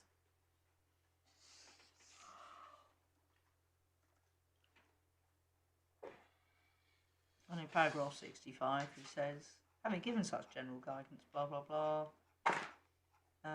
it's right to emphasise that in most cases involving judicial guidance on costs, each case turns on its own facts. A particular case may have an unusual feature which would, or at least could, justify departing from what would otherwise be the appropriate cost order. Well, indeed, so you have your starting point, Emin Croydon, but then it's important as to who bears the burden of saying what the starting point position is wrong. And this is our ground too. Government says, and the government said in the correspondence, we have to show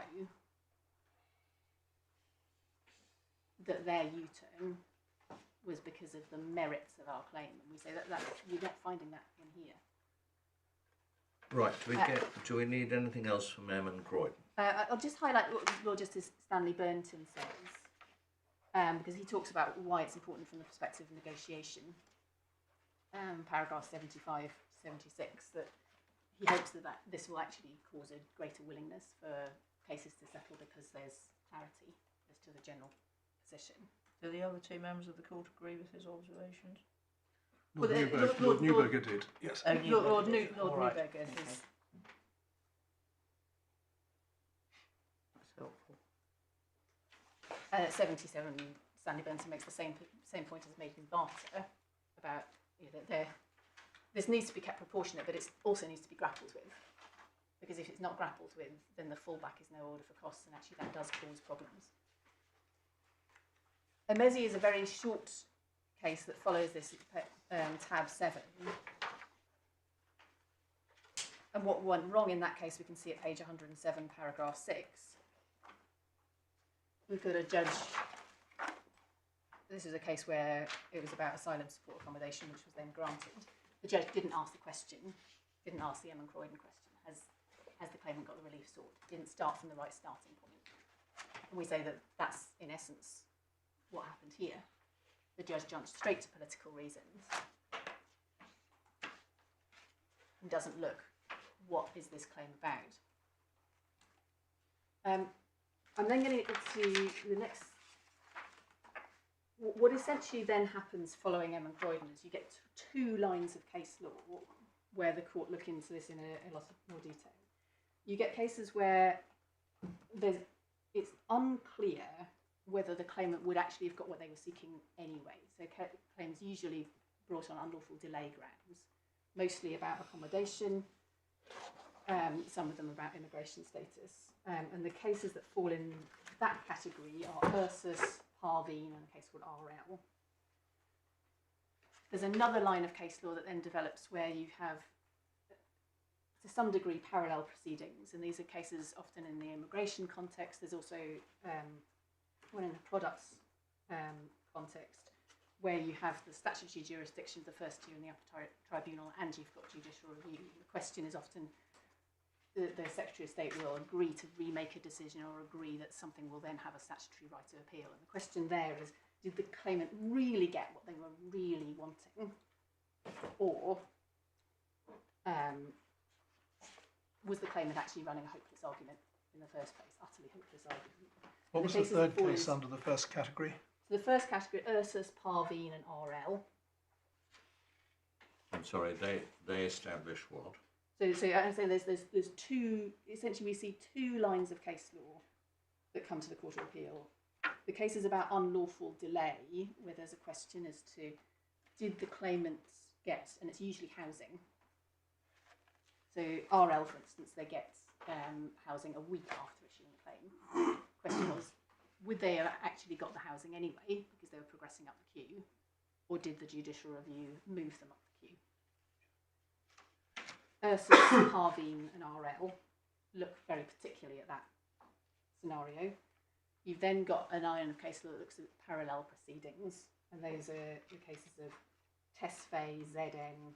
Sorry, can you just Khan. go a little more slowly and clearly? Tesfaye. Tesfaye, ZN. Thank you. And Khan. So the parallel proceedings. The parallel proceedings cases, and you can. There's also a case called speciality produce, not an immigration case, but a case about whether there's a statutory right of appeal and a JR. And the question is, when you get something And in one set of what do you say those four cases in summary establish? Well, they're cases that look at the application of M and Croydon. They're often cases where what was actually granted wasn't the same thing as what was being sought. Or the other line of cases, and these are the Malta cases in Tesfaye and ZN, where actually what the claimant was asking for in the judicial review was totally hopeless. Totally hopeless on the merits. So they couldn't actually have got what they were seeking. So the Dublin removal cases were cases about whether it would be a breach of Article 3 to remove to Malta. There was no basis for that argument. What the claimants got was a removal of the certification, so they got an in-country right of appeal. Right. Are there any of the cases that you're going to be referring to us that have to do with high politics of the sort that exist in? So at Court of Appeal level, none of the cases are about high politics. There's a High Court decision that is about high politics called Wolverhampton, that both sides refer to. So I would like to take you to Wolverhampton, but if I can take you to ZN, as Lord Justice Bean asked me to, and I will take you to Parveen, which refers to RL. So I'll take you to RL and Parveen, which are in the unlawful delay cases. The claimant got what they were asking for, but why? And then in the second group of cases, I'm going to take you to ZN and to Khan. And then I'm going to take you to Wolverhampton.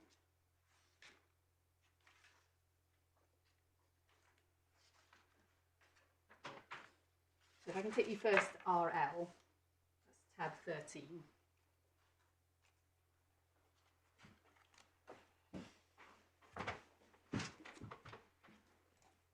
And the judgment that Lord Justice Jackson agreed with was Lord Justice Underhill, which is not the first judgment. So that he starts at paragraph 73, which is on page 230.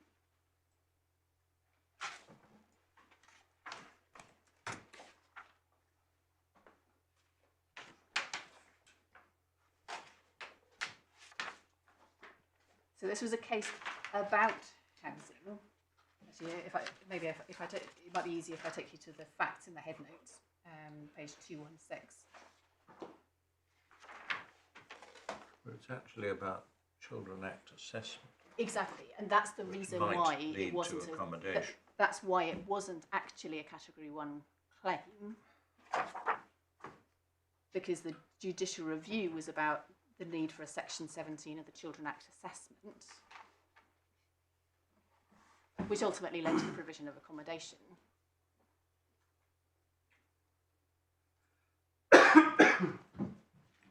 But what was achieved wasn't actually on all fours with what was being sought.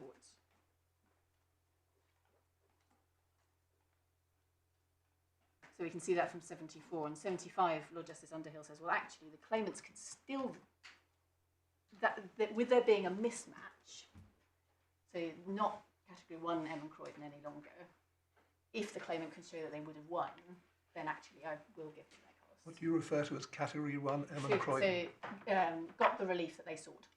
Paragraph 60 of Em and Croydon. Yeah, paragraph 60 of Em and I Croydon. think 45 of Parveen. there are four categories are referred to in paragraph Thank you. 60 of Em and Croydon. I think that's. Oh, thank you, Lady Justice Laing. And they were so into six. We can't show that they would have succeeded because actually the local authority had a good reason for not immediately giving accommodation because of the Section 17 assessment. They need to consider what evidence they need to gather as to what's in the best interest of children, which they didn't have. So even though it looked like from the outside initially perhaps a success because accommodation was given within a week of starting the claim, it was really a claim about Section 17. The local authority had a decent reason for not previously having made the determination because they were still gathering evidence as to what was in the best interest of the children. It can be success to get what you're seeking sooner than just otherwise waiting, but this wasn't that case. So what Lord Justice Underhill's doing here is he's looking really carefully about what actually is an issue in the claim, what was the relief actually sought in the claim. Was there a good enough reason for not providing it sooner? Answer yes, no, order for costs. So we say no wider principle comes from here other than that a judge has to look really, really carefully about what's actually an issue, what the JR is really about. We say well, once that's understood in the context of our judicial review, it's the PCS not being at risk of having work notices that it's apparent that we are actually a Category 1 Em and Croydon case. You need to delve into what's it really about to get the answer. What's the ratio of RL and Croydon? Well, what's Paragraph 74. it's 74 to 76, and what Lord Justice Mail says the ratio of RL is in the case of Parveen, which I'm going to take you to. Well, let's just stick to looking at RL. We'll come to other cases in a moment. I mean, it isn't the position that the court could not make an order for accommodation as a matter of law. The Children Act assessment was well underway by the time the claim was issued. The favourable assessment occurred within a week of the claim being issued, and it would have happened anyway. So isn't this authority the proposition that the fact that you get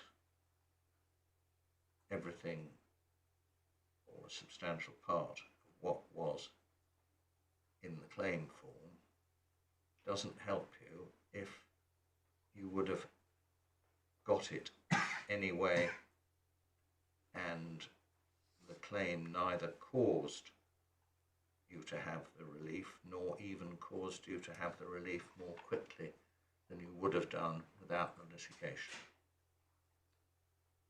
Pretty much, save that I'd start it by saying the starting point has to actually be to look at the relief sought in the PAP letter, and that's where the mismatch started in this case. And we say we are different because we've got a match up between the promise not to use the power at all. I understand So we say just, starting I'm asking point. you at the moment, what is the ratio of RL? And then we'll go on to the next case. Well, it was quite a compendious ratio. The ratio is, number one, no departure from M and Croydon. Number two, if you're in a case where there is a mismatch, it might be relevant to look at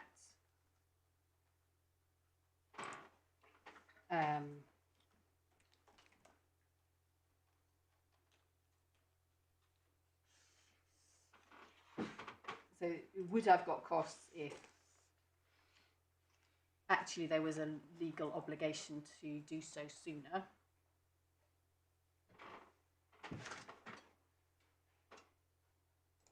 If it's not actually arguable, properly arguable, that's one answer. If the reason for the relief being granted was entirely unconnected to the judicial review, i.e. it's because we're looking for more evidence to do the Section 17 assessment. It's an example of paragraph 63 in Barter in action. Sorry, where does The, entirely unconnected well, come he from? doesn't use the formulation entirely unconnected, but he says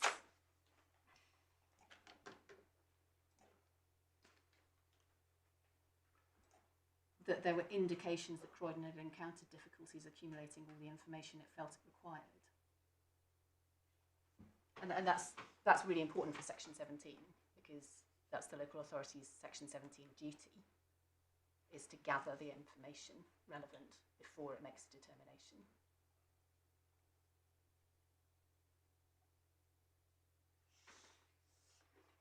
All right. So that, Anything else from RL? nothing else from RL. We can then pick that up in Parveen, tab 18. This is another housing case. This is what the Secretary of State principally now puts. They had put their case on Khan. They're now principally resting it on Parveen. We can see from that that's it. Starts page 309.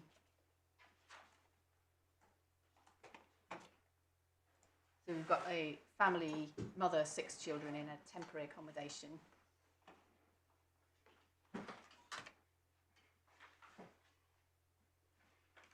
Gets self-contained accommodation a month before the court hearing, after she's provided a medical report that her solicitors in the judicial review have assisted with.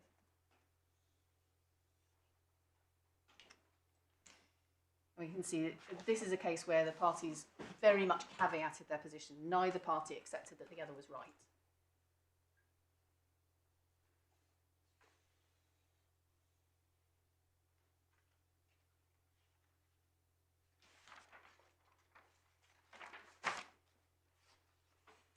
I can pick it up very briefly at paragraph 22 on page 313.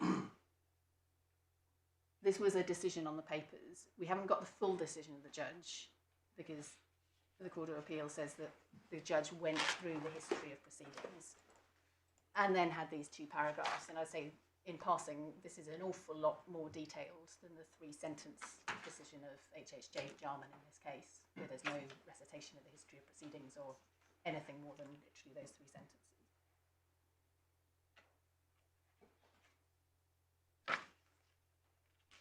We then pick up the reasoning from paragraph 24, and again, M and Croydon is the starting point.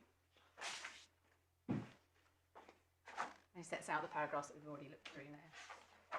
We then get from 315, paragraph 31, causation. And the Secretary of State relies on paragraph 31 and says, well, this is the answer. And we say, well, this is the start of a section about causation. Yes, sometimes it will matter. It's how that's then applied. We then get the recitation through various authorities. There's reference to a case called Speciality Produce, which it comes in that second category of cases that I discussed. Then there's RL, which we just looked at from paragraph 34, paragraph 74 and 75. And what the Lord Justice Males says, what we take from RL is that you have to be careful when you're looking at relief, because actually sometimes getting relief sooner is actually, that is what it's all about, but not in RL.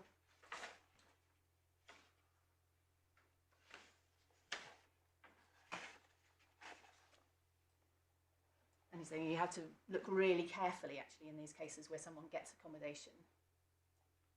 You have to look carefully at what the local authority's done. Have they moved the queue or not?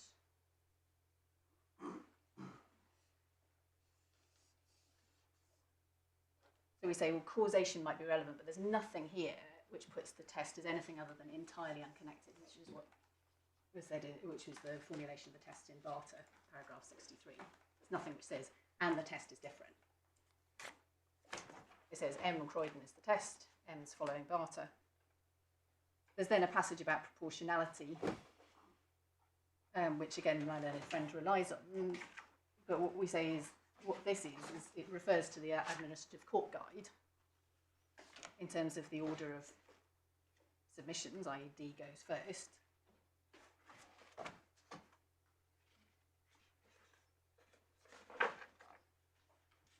And it's important that it's proportionate, but he doesn't say, and Barter is wrong, that we need to look at it really carefully. I'm so sorry. In entirely unconnected. What's the paragraph reference in Barter? 63. 63 and essentially said in 56 as well.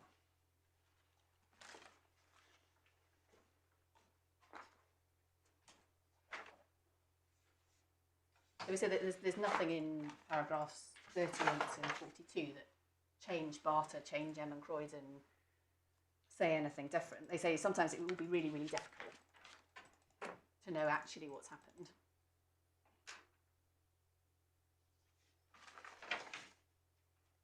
The Secretary of State doesn't rely on paragraphs 45 and following, which is headed discussion, where the judge is actually deciding the issues in that particular case. Parveen. In Parveen. Yes. And this is where he says it's really, really important there isn't a loaded gun against claimants. This was a case that was discontinued as academic. And the first question is the M and Croydon question.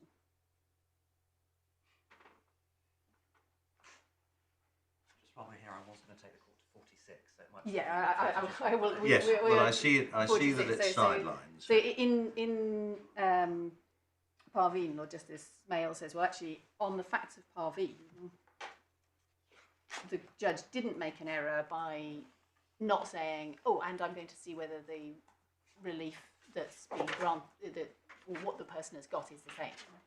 He said, because the reason why that's not an error is because that wasn't an issue at all. But the real issue in Parveen was why.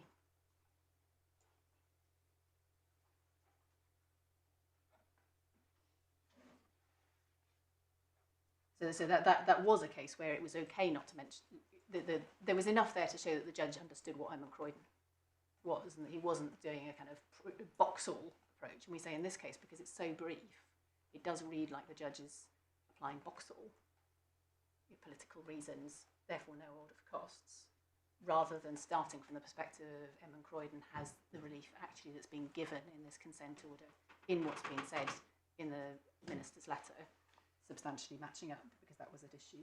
47, the formulation here is again not about whether the merits of the claim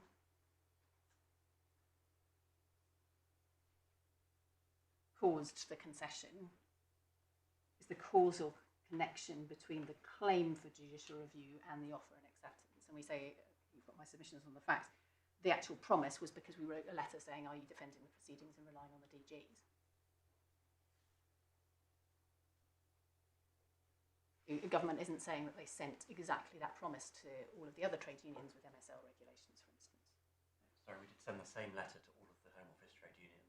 Oh, but that's the Home Office trade unions in relation to this, and that's the first time that that's been said.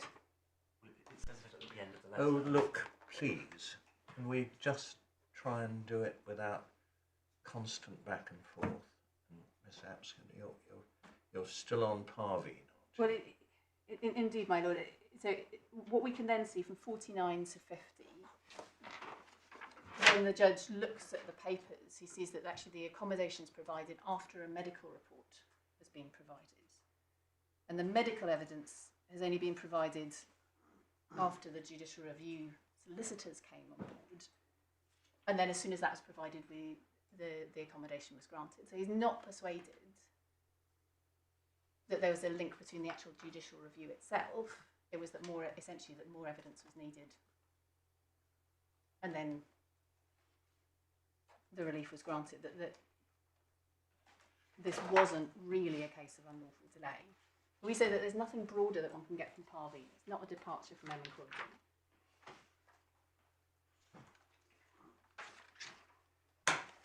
And it's not formulating a different test. Is the head note of Parveen a reasonable summary of the ratio of the case?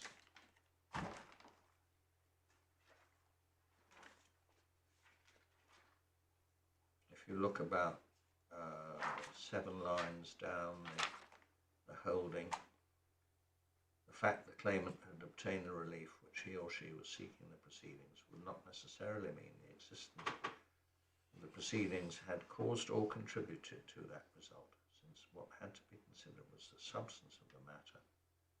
It was important to have in mind success might consist not only of obtaining the relief but of obtaining it earlier. Yeah, that's essentially paragraph 31. We say that's fine as a matter of principle. Good. It doesn't go further than that. Tab 12, ZN. This is in that second group of cases. This is the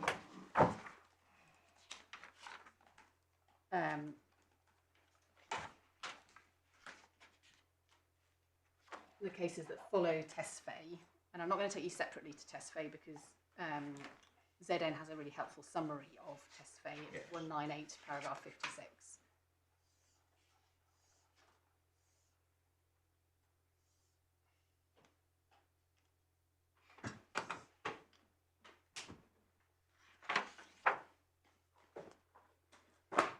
As I said, Tesfaye was joined a load of Dublin claims, some about Italy, some about Malta. Italy got their costs, Malta didn't get their costs.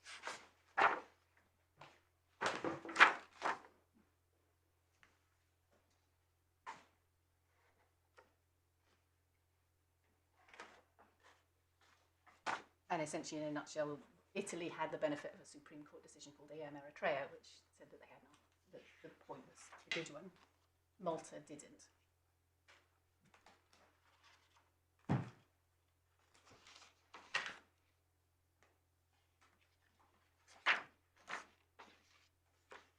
It was all about withdrawal of certification. I think this court has probably sat on enough immigration certification cases that I don't need to explain what that means. If a case is certified, then there's no in-country right of appeal. The only challenge is by way of judicial review. If the certification is withdrawn, there's an in-country right of appeal. Might take a bit longer to remove the person. You can only certify if the human rights grounds are not arguable.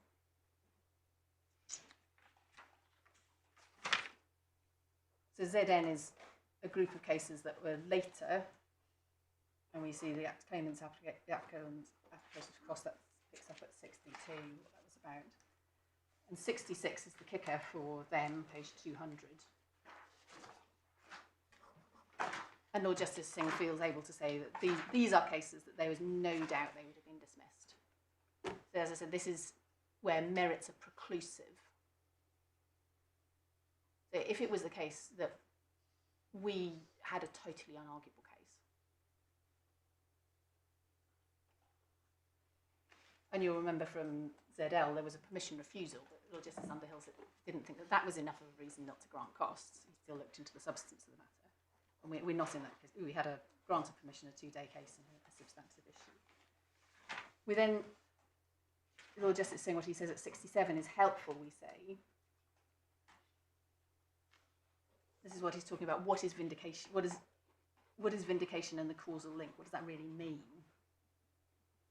And then at 68, he formulates the test as being for entirely extrinsic reasons, and we say that's the same as barter, entirely unconnected. So if there's something that happens in the country of origin, fine, you don't get costs, because there's no causal link at all.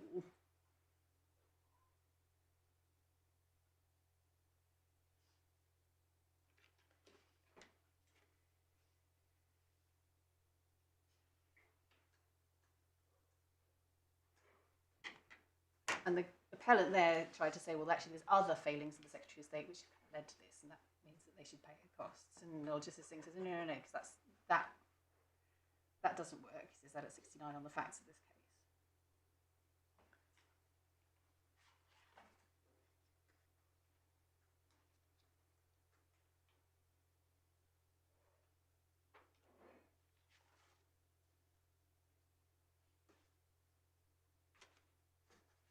We also refer to what Lord Justice Leggett said at 103. Now, there was a point that Lord Justice Leggett is different on, and that's the significance of legal aid, which doesn't apply in this particular case. But Lord Justice Leggett says at 103, page 213, that there are 3 reasons why it's necessary just to consider public access to justice. And he says, firstly, it's necessary to work out whether the claimant's actually been successful rather than too readily to use the fallback. Secondly, not to set the bar too high in judging what constitutes success. And thirdly, not to be too astute to pare down.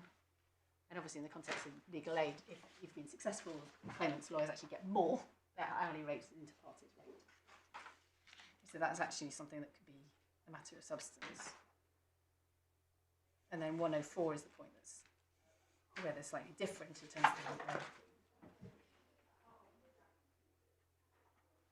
and the Secretary of State referred to ZL in support of a submission that we should be the ones that show, establish the burden of proof, and we say there's absolutely nothing in there that does so. I'll then pick up Khan, tab 14. This is again Lord Justice Singh. And the facts of Khan, it's easiest actually to look at the consent orders that are at the back of the case, at page 250 and following, in terms of what actually was done. And if I take you to the 252, which is Hussain, which is the consent order that was in issue, where the parties weren't agreed on costs. And we can see all of the various recitals.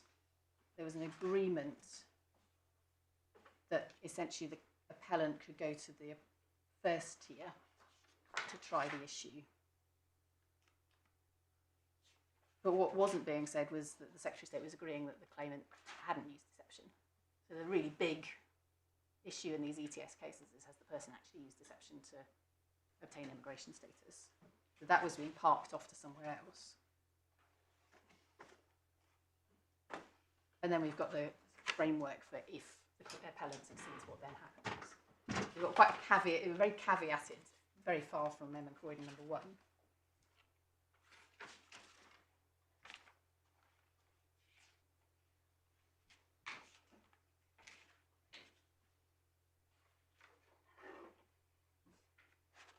So if I pick it up in the judgment at 242, what Lord Justice Singh says about merits, 39 to 40, he says, well, I'm going to make the consent order because that's agreed. But I'm not actually going to say anything else about the merits, and I shouldn't. And then he looks at costs. And then at 43, he refers to Zn, which we've just seen.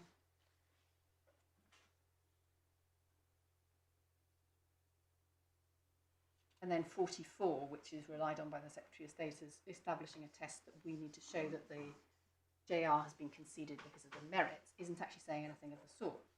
What it's saying is, and Lord Justice Laing is saying, is that Zn was a case where the legal merits meant that it was preclusive. He's not establishing any test. And we can see that from 45, because he says, well, the big case is M and Croydon, paragraph 60 to 63. Then goes through the three categories. And then he says at 50, claimant shouldn't these cases shouldn't be mini trials of the merits.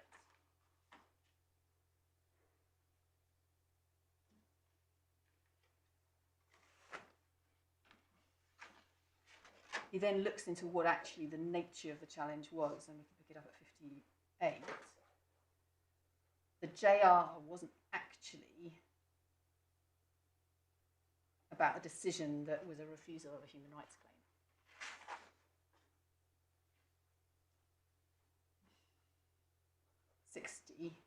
Page 245, the JR was about whether the right process had been followed.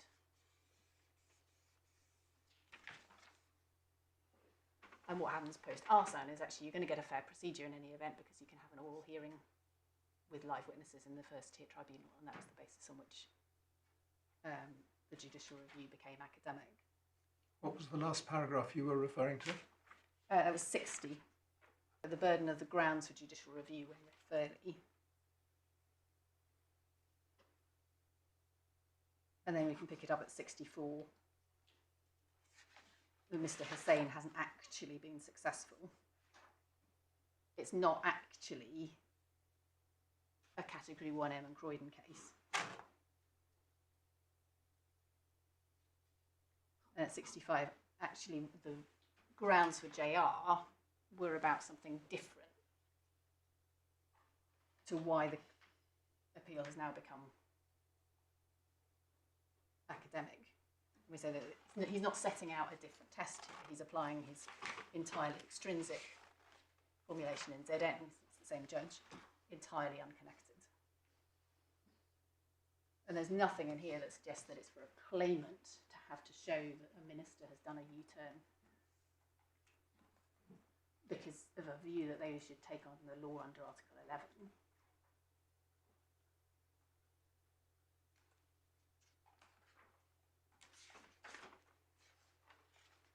Right, where do we go next?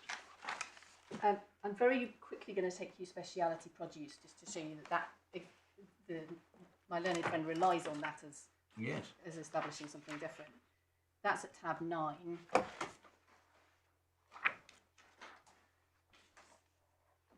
And it's easiest to pick up the facts at page 132. This is against parallel proceedings. Speciality produce has backed two perfectly proper horses. And what do you do if one of them finishes first?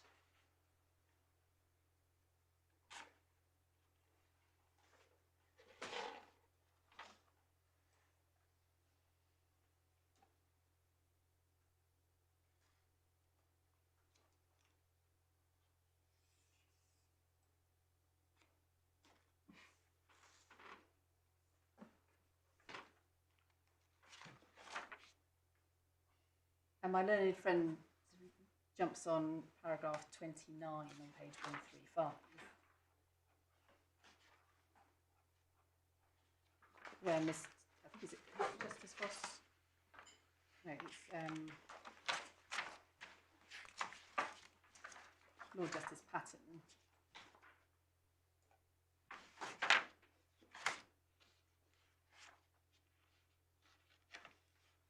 Where Lord Justice Patton says for the link in M and Croydon to be made, usually they have to at 1, but they're not actually talking about M and Croydon number 1 category there. Because sorry, it's not Lord Justice Patton's 29. 29. Surely that's exactly Well, he's not in this case because he says at 27,134 that this isn't a case that falls within the Emin Croydon categories.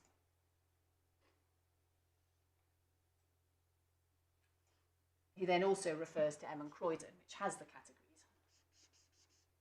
And Emin Croydon approves barter in the entirely unconnected test. So, if he is saying what my learned friend is saying, this runs a coach and horses through the Emin Croydon categories, that where you've got category 1 and you get the relief that's sought, you end the analysis there unless you show entirely unconnected. If Lord Justice Patton is saying something different, it's rather odd to then have a reference to Emin Croydon in the sentence that follows it. Because Emin Croydon is about really second, not to have a mini trial. Sorry, the second sentence of paragraph 29 is, are you saying it's at odds with the line of authority with which you've just been taking us through? Well, there's a way of reading it that's at odds with it, and I'm saying that can't be the right reading. It's in a case that's not one that fits in the Emin Croydon categories at all. Because it's parallel proceedings, and actually the relief that was given isn't actually even the same as what's being sought by speciality produce. And we can test whether it's making any different law, because at speciality produce, you saw it was referred to in ZN. And the Court of Appeal didn't say, oh, and speciality produce changes the formulation to mean that you do actually look at the merits. Can we be clear about this? You say that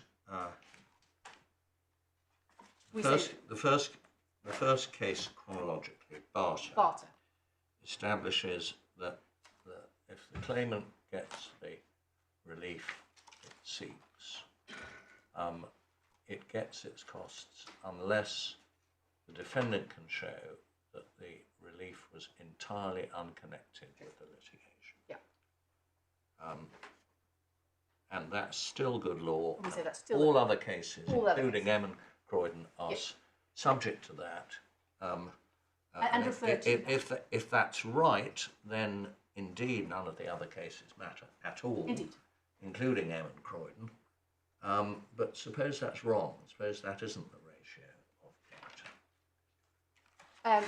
Well, then we have it come back, or substantially the same test we say, but it doesn't matter. In ZN, Lord Justice Singh, entirely extrinsic reasons. That's a later case, 2018.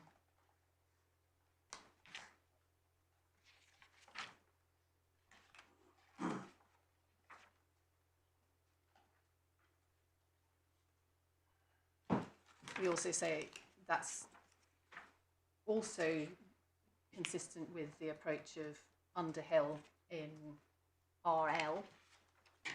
Merits there are preclusive. So you test it whether it's preclusive, whether it's the other way around. Could they have won? No. But again, RL is not a Emin Croydon number 1 case.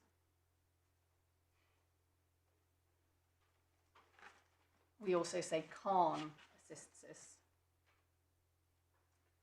Again, Lord Justice Singh, because the real question is whether the claimant has been vindicated for what it is that they're seeking. That's the ratio for this causal connection test. Was it correct? Was it proper for them to have brought proceedings when they did? But is that statement about vindication the ratio of Khan, or was it just an obiter observation? Well, the word vindication comes from ZN itself and is also a word that's in Emin Croydon.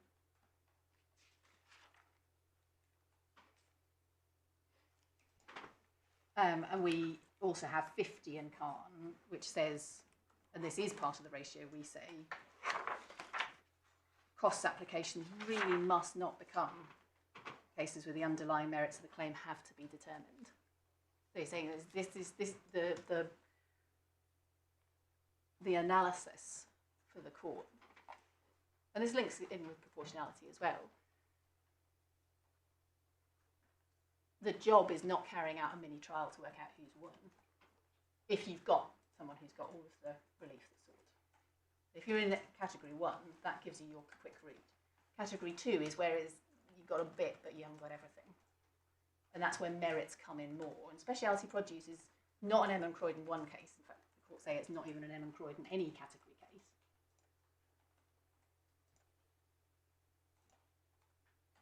Khan is not an M. Croydon category 1 case.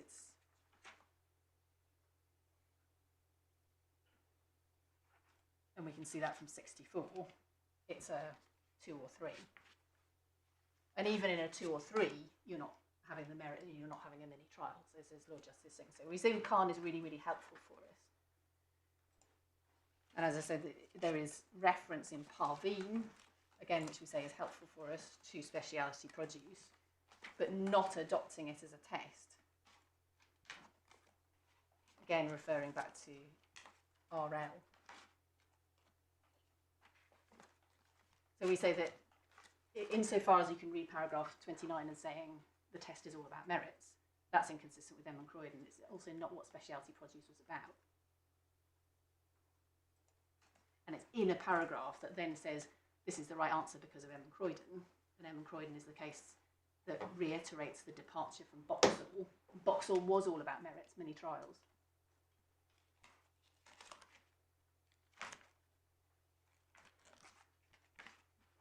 The last case, I hope this will be music to ears, is Wolverhampton, which is on tab 20. Yes. And we say that this is helpful. It's not binding on you, it's a first instance decision of Mr. Justice Fordham, but it is in the language of Lord Justice Peter Jackson, a case in high politics. What this case was about, the judgment is unreported, so no head note, starts at page 338. This was a claim brought by 7 local authorities to the government's policy of accommodating asylum seekers. So the policy used to be that the central government would only cite asylum seekers if a local authority had opted in to do so. Now these 7 local authorities, they'd opted in, but they wanted out. So they challenged that policy.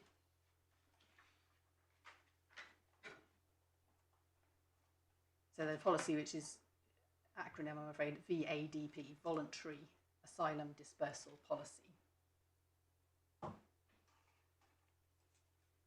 And Mr. Justice Fordham sets out what happens at paragraph 4. I was actually going to take you to paragraph 8 because it goes through what happened, but Paragraph 2 is helpful, isn't it? paragraph 2 is what the JR was about. Yeah. What happened by the time of the hearing was that there was a new policy. So the parties agreed that the JR was academic because the local authority's concern was about what was going to happen in future. By the time of the JR, there was a new policy which it was almost the opposite of what they were seeking. They wanted out of the voluntary dispersal policy to have no asylum seekers. Central government decided, actually, we're going to mandate everyone have it. So they didn't get fewer, or they didn't get none. Everyone had to have them. But it was a new policy, and the old policy was no longer in existence. So there was then a dispute about costs.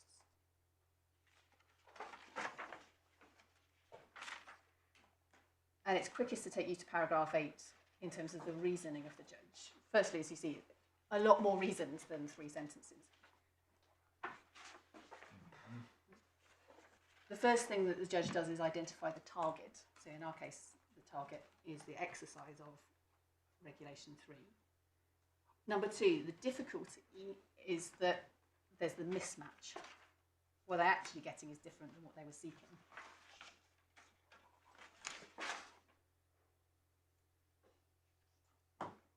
He then looks to see, well, is there a bit of a common theme? He says, well, there is a theme of fairness. So in some senses, you could say that's a vindication. There's not quite enough of a vindication because actually you wanted out and to have none, and actually everyone's going to get some. 4 is how does this fit with bigger politics? And what we don't see here is important. The judge isn't saying, oh, if it was for political reasons, that means no order for costs. Not a principle.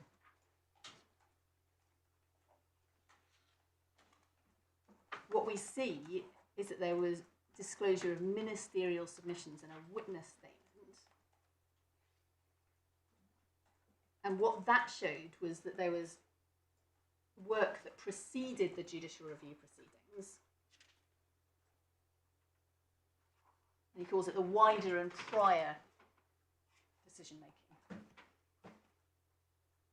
And he said, well, the fact that you've got this policy work that's going on in the background that is actually truly unconnected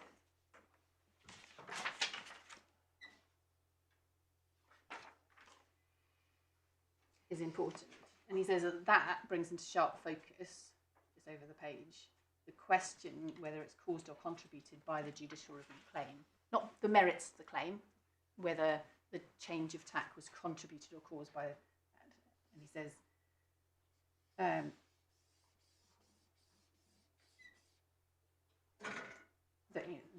it will be known about.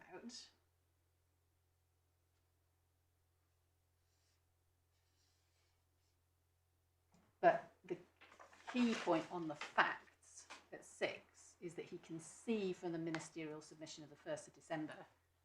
So he's looking really carefully at the documents to see actually what's driving this.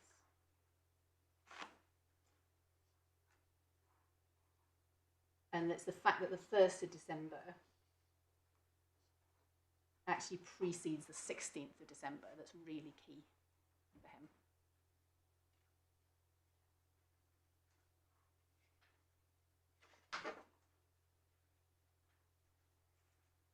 And then he applies barter, still the law.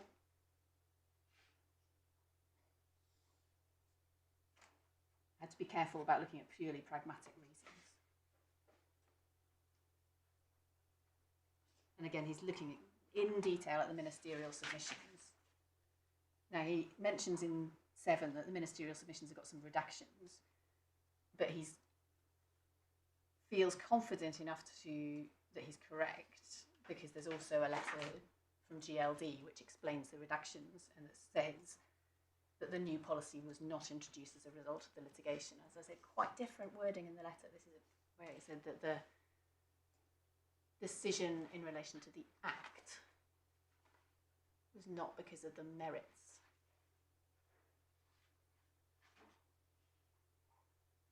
And the judge, you can see, is still quite uncomfortable about it, because he then explains in 8 that to really check that this is actually right on the causal facts, he then highlighted it in the draft judgment. If it's wrong, please tell me.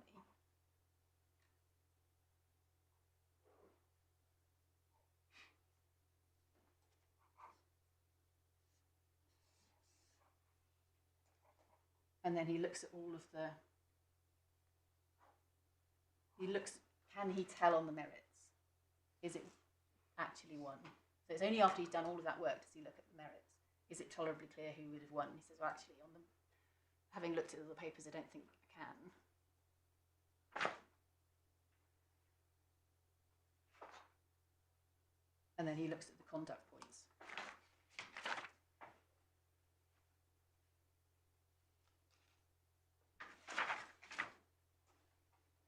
And then he decides, having done a really careful analysis, that in that case, where ultimately what the local authorities got was not the no asylum seekers that they wanted to be able to have, and was the reason that they're challenged, but everyone was going to have some. That was a case of no order for costs. So we say that Wolverhampton is helpful to look at for several reasons. Firstly, it shows the level of detail to be expected of the defendant in relation to showing entirely unconnected. Well, that's not necessarily the case. It shows the level of detail that persuaded the judge in that case. It does. The same judge also decided the case of City Portfolio, which again is a case that goes through the principles and talks about who bears the burden. And this was the case that was referred to in the correspondence, which very clearly says that it's for the defendant to show. So there's no reason to think that the judge thinks that the test is any different than he says and he uses the phrase entirely unconnected. It's also used in a case called accessible orthodontics, which again is first instance case. Sorry, perhaps you're getting quieter and quieter as well as faster and faster. Pardon, sorry. What do you say that the ratio of Mr. Justice Fordham's judgment is.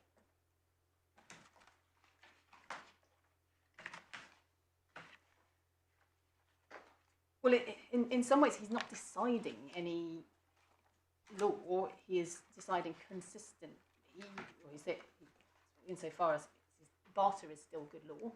It's barter that he goes to for the test, barter and M. First thing a judge must do is look really carefully about what was the claim actually about and seeking,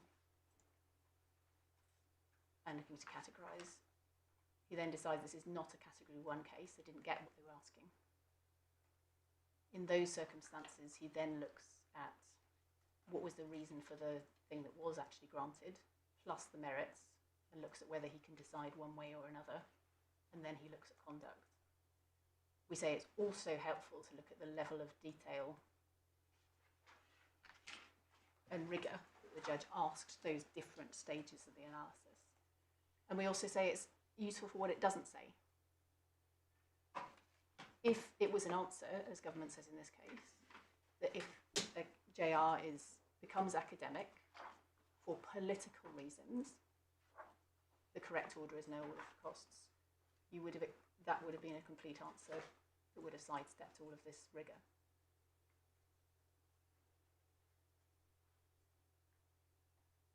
What do you say about the concluding passage of subparagraph 9 on page 345?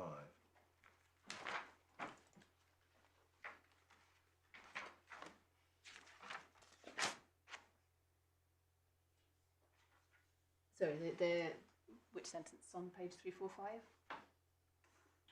Subparagraph 9, which begins, "This is not one of those cases." Mm-hmm. And, the sentence beginning, "It is elementarily." Oh, we say that that's a... Well, firstly, he's looking at the paragraph 9 only arises if you're not in M. Croydon number 1. Secondly, what he's saying there is the fact that government changes policy doesn't, without more, always mean that the government thought that their own previous policy was unlawful. But that's not this case. That's not PCS's case. You've got a new government who had previously taken a position on this policy and then used language in the letter that reflected the core essence of the grounds which had been granted permission and which was sent in response to a letter from PCS saying, are you actually defending this claim substantively? Because if you are, we're going to need to do a bit of work and read the documents you've just sent us, which will raise costs. We're giving you a chance before we spend the money.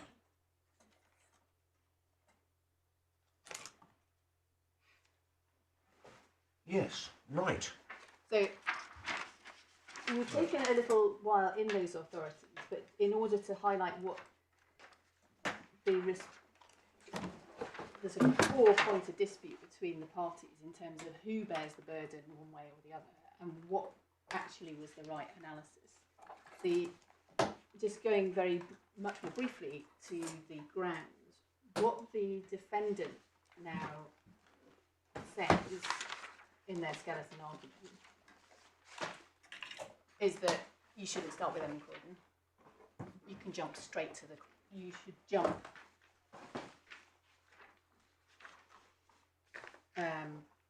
straight to what they sort of say is the Parveen question. But also but what they don't do is, the Parveen was a case where the formulation that was used was did the case become academic because of the litigation rather than because of the merits of the claim. So we say you can't get that out of Khan, which is where the defendant sought to get it from in their submissions, and it's nowhere to be seen in Parveen.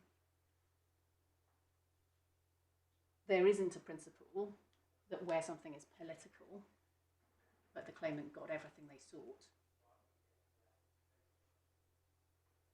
that you start from a position of no order for costs unless the claimant persuades the court otherwise.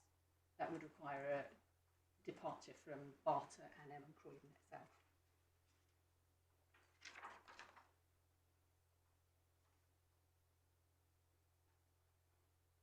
I've taken to you to what they say about the minister's letter, that it's talking about political rather than the merits. And I say that the language is really, really important in terms of unduly restrict the right to strike in relation to that wording being used.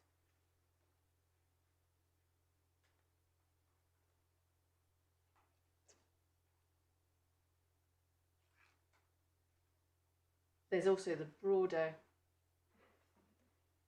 point in relation to, and I don't think the Secretary of State is saying this any longer, that where you can't say that a general election is a reason not to order costs.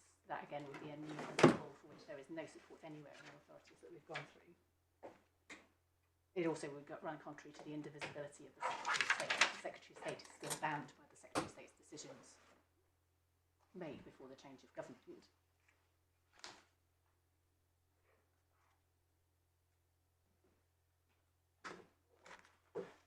The skeleton, paragraph 34, responds to our skeleton, but it suggests that there's no conduct ground. There was a conduct ground pursued in our application for costs. You saw it's reason number 5, and it's the reason why our cost bill was more expensive than it might be in a very simple judicial review, because there needed to be chasing of the relevant documents.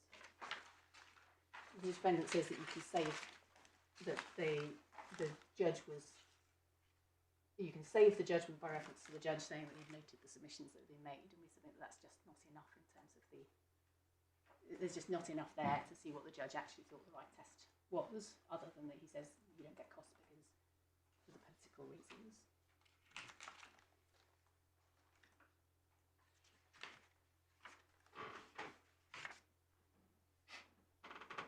And we say that the government puts their case pretty much solely on Wolverhampton to say that the evidential burden is on us rather than on them, and it's not necessary to look at the material reason why. And we say that that is actually the wrong way around. And also, what can we really do as claimants?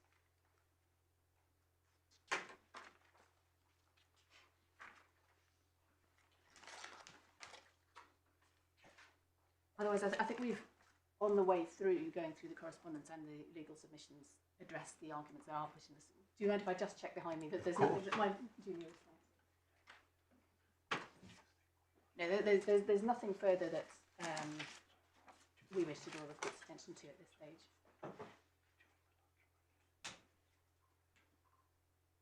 Unless I can assist any further. Thank you very much, Ms. Apps. Mr. Thorold?